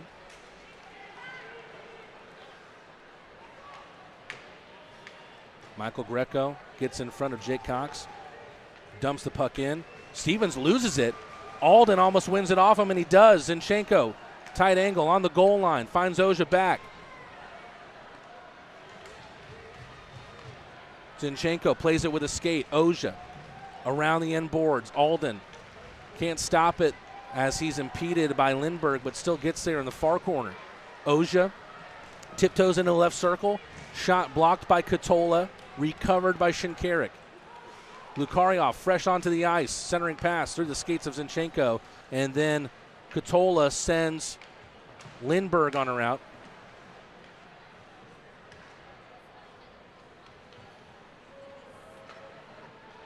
Lukaryov.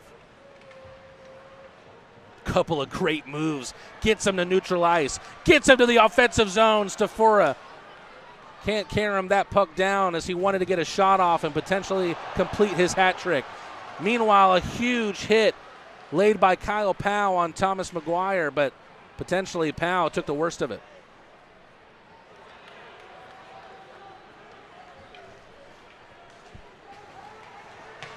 Stafora is going to get called for a penalty here. And then throws a couple mittens right at Namiki. Namiki taking exception. He's got a front face lock. Things really exploding here between these two teams. Remember, this is a Baton Rouge team who has taken the least amount of penalty minutes in the FPHL with 680. We told you earlier, Namiki made himself an easy target. He's still got a hold of Stafora.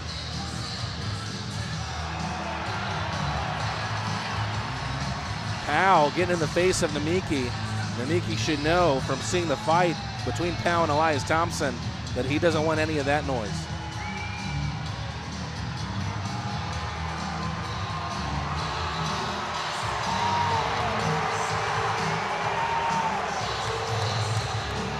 Rio Namiki gets a welcome into the penalty box as both he and Stafora will sit.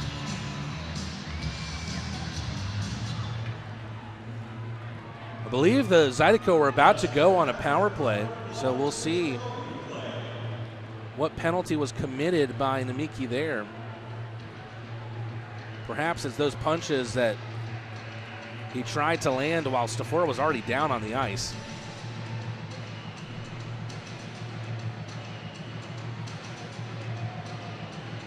Two minutes and 13 seconds of regulation left. As things stand, it looks like it's going to be a 4-on-4, and that it will.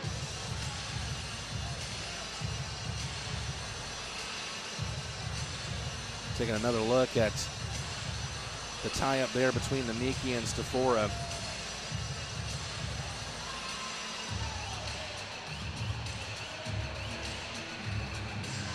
A game filled with action from the very, very start. Right out of the opening whistle, Kyle Powell dropping the gloves with Elias Thompson. Got the better of him in that fight, and the Rock Lobsters have gotten the better of the Zydeco ever since.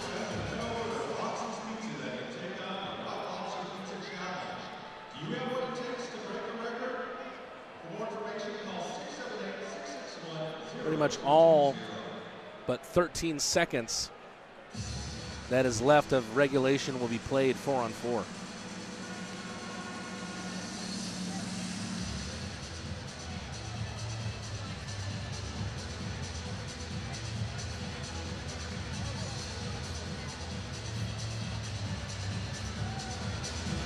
It looks like there's an extra skater being sent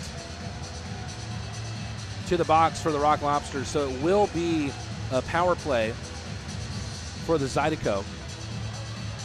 Here late on, let's see if they can build on anything into tomorrow night's game with a late power play goal here.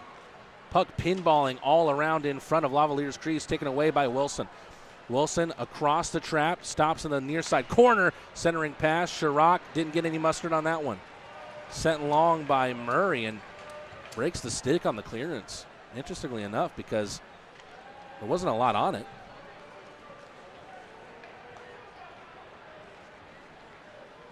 Miettinen up the far side. The Finn trying to take it in around Lavalier's net. The Zydeco have emptied their net, trying to make something happen here late on.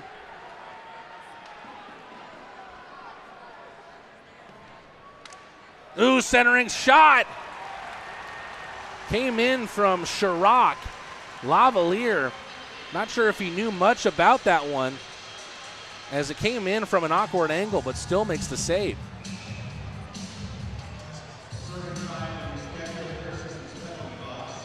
That one kind of came out of nothing.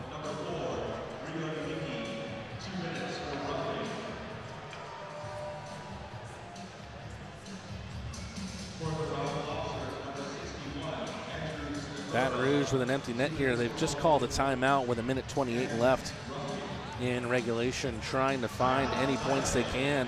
They're in a pretty good position as far as the rest of the season goes, but they want to try and stay strong and also keep hold of home ice advantage. It seems likely that Baton Rouge will be in the 4-5 game, the play-in game, in which whoever wins that one will go up against the top seed in the Continental Division.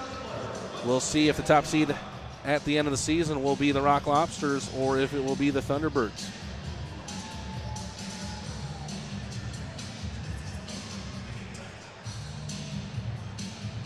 Minute and 15 left on the Rock Lobster penalty. 1:28 left in this game. Athens holding on strong here.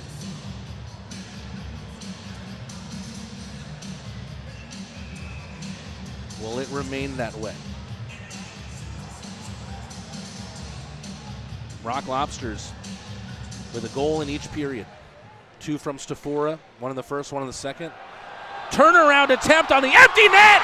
That one's all the way in. How did that one find a way to go? Talk about throwing a long-range dart, and it's Garrett Milan who wheels away. His 4th point of the night. That brings him to 96 on the year. Let's take another look at that one. And all you're going to see is the trajectory from the puck, one side of the ice to the other. Garrett Milan able to put on the scope and snipe the empty netter to make it 4-0. Garrett Milan on the hunt to end the season with the FPHL lead in points. He's been able to benefit from a suspension to Tyson Kirkby as we see Catola with a right circle shot right into the midsection of William Lavalier.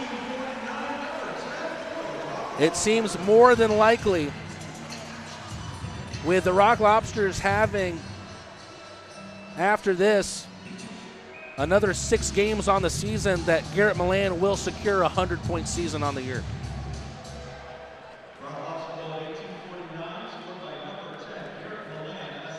Stevens is back in the net. Still 50 seconds left on the power play. It'll go down as a short-handed empty netter from Garrett Milan. Put the finishing touches on a 4-point night for the superhero. Thompson tries a tight angle shot. Trying to look for a win any way he can after taking a loss in the fight to start the game. Good keep away there from Alex Sanian on Powell. Big hit in behind. And then Greco taking exception to it on Alex Sanian.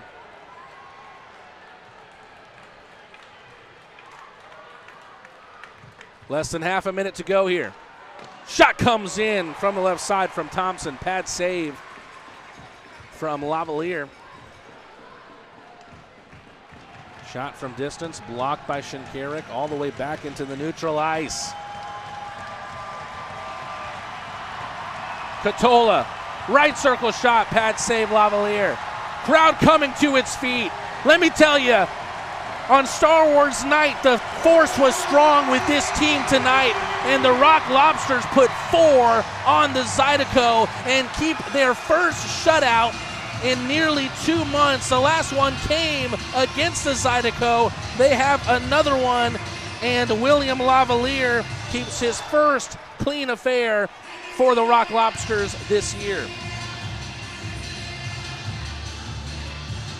It was a very, very complete game from Athens, and they were able to just really stop all the offense from Baton Rouge in the third period. The least amount of shots came in from the Zydeco in the third, only 8 from Baton Rouge in the third period.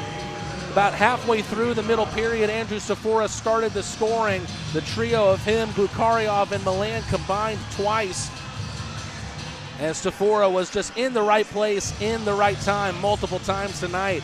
Scores his first and second as a professional. No doubt a night to remember for him.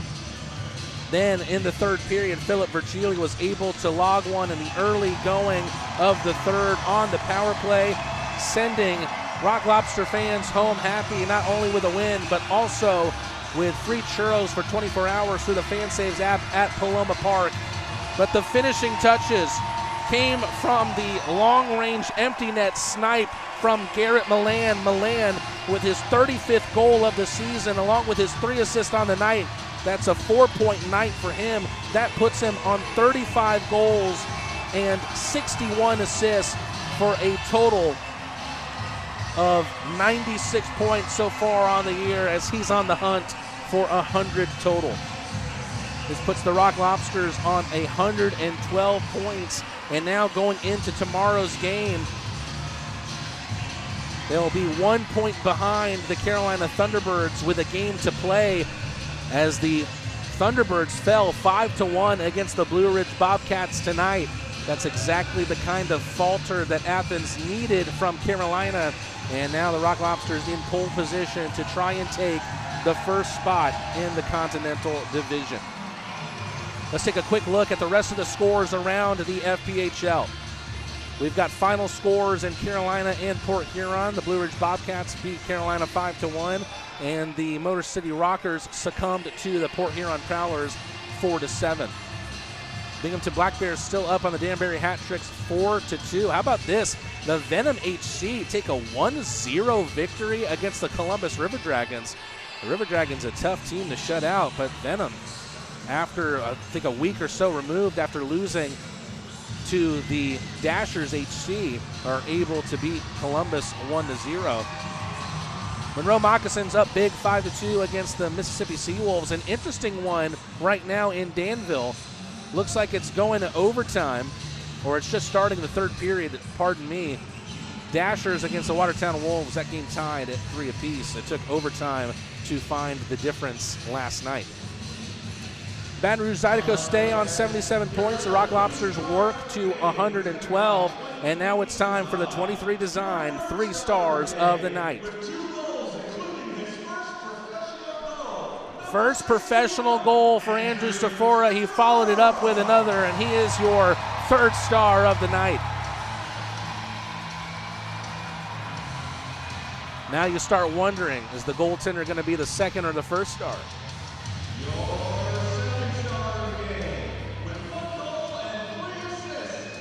It looks like it will be, as Super Milan is the 2nd star, 1 goal and 3 assists, only 4 points away from reaching the century mark on the season.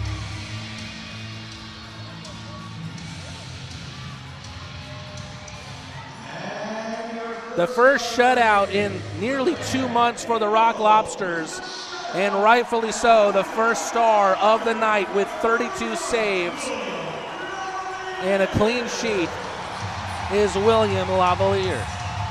His first shutout as a Rock Lobster, as he wins in back-to-back games in a rare back-to-back start, being the #1 netminder with the 2-game suspension of Josh Rosenzweig. Great impression there from William Lavalier. Talk about an all-around performance from the Athens Rock Lobsters. They put 4 on the Baton Rouge Zydeco and are also able to shut them out. Their first shutout for the Athens Rock Lobsters in nearly 2 months. That moves the Rock Lobsters to 112 points on the season, just 1 point behind Carolina with a game at hand against them. So the Rock Lobsters in pole position to get to the top of the Continental Division. A great opportunity to do so tomorrow night as they will take on the Baton Rouge Zydeco for report card night here at Akins Ford Arena. Puck drop will drop on the Sunday matinee at 4:05. If you can't make it to that one, we've got some midweek games next week, Wednesday and Thursday. Both games dropping at 7:05, and of course, it is against the top team in the FPHL points-wise, the Empire Division leading Binghamton Black Bears. We've got an interesting week coming up here at Akins Ford Arena. But as for tonight, the Rock Lobsters win big, 4-0 against the Baton Rouge Zydeco. What a way to end Star Wars night. The force was strong with the claw tonight. We'll see you back here tomorrow for Report Card Night.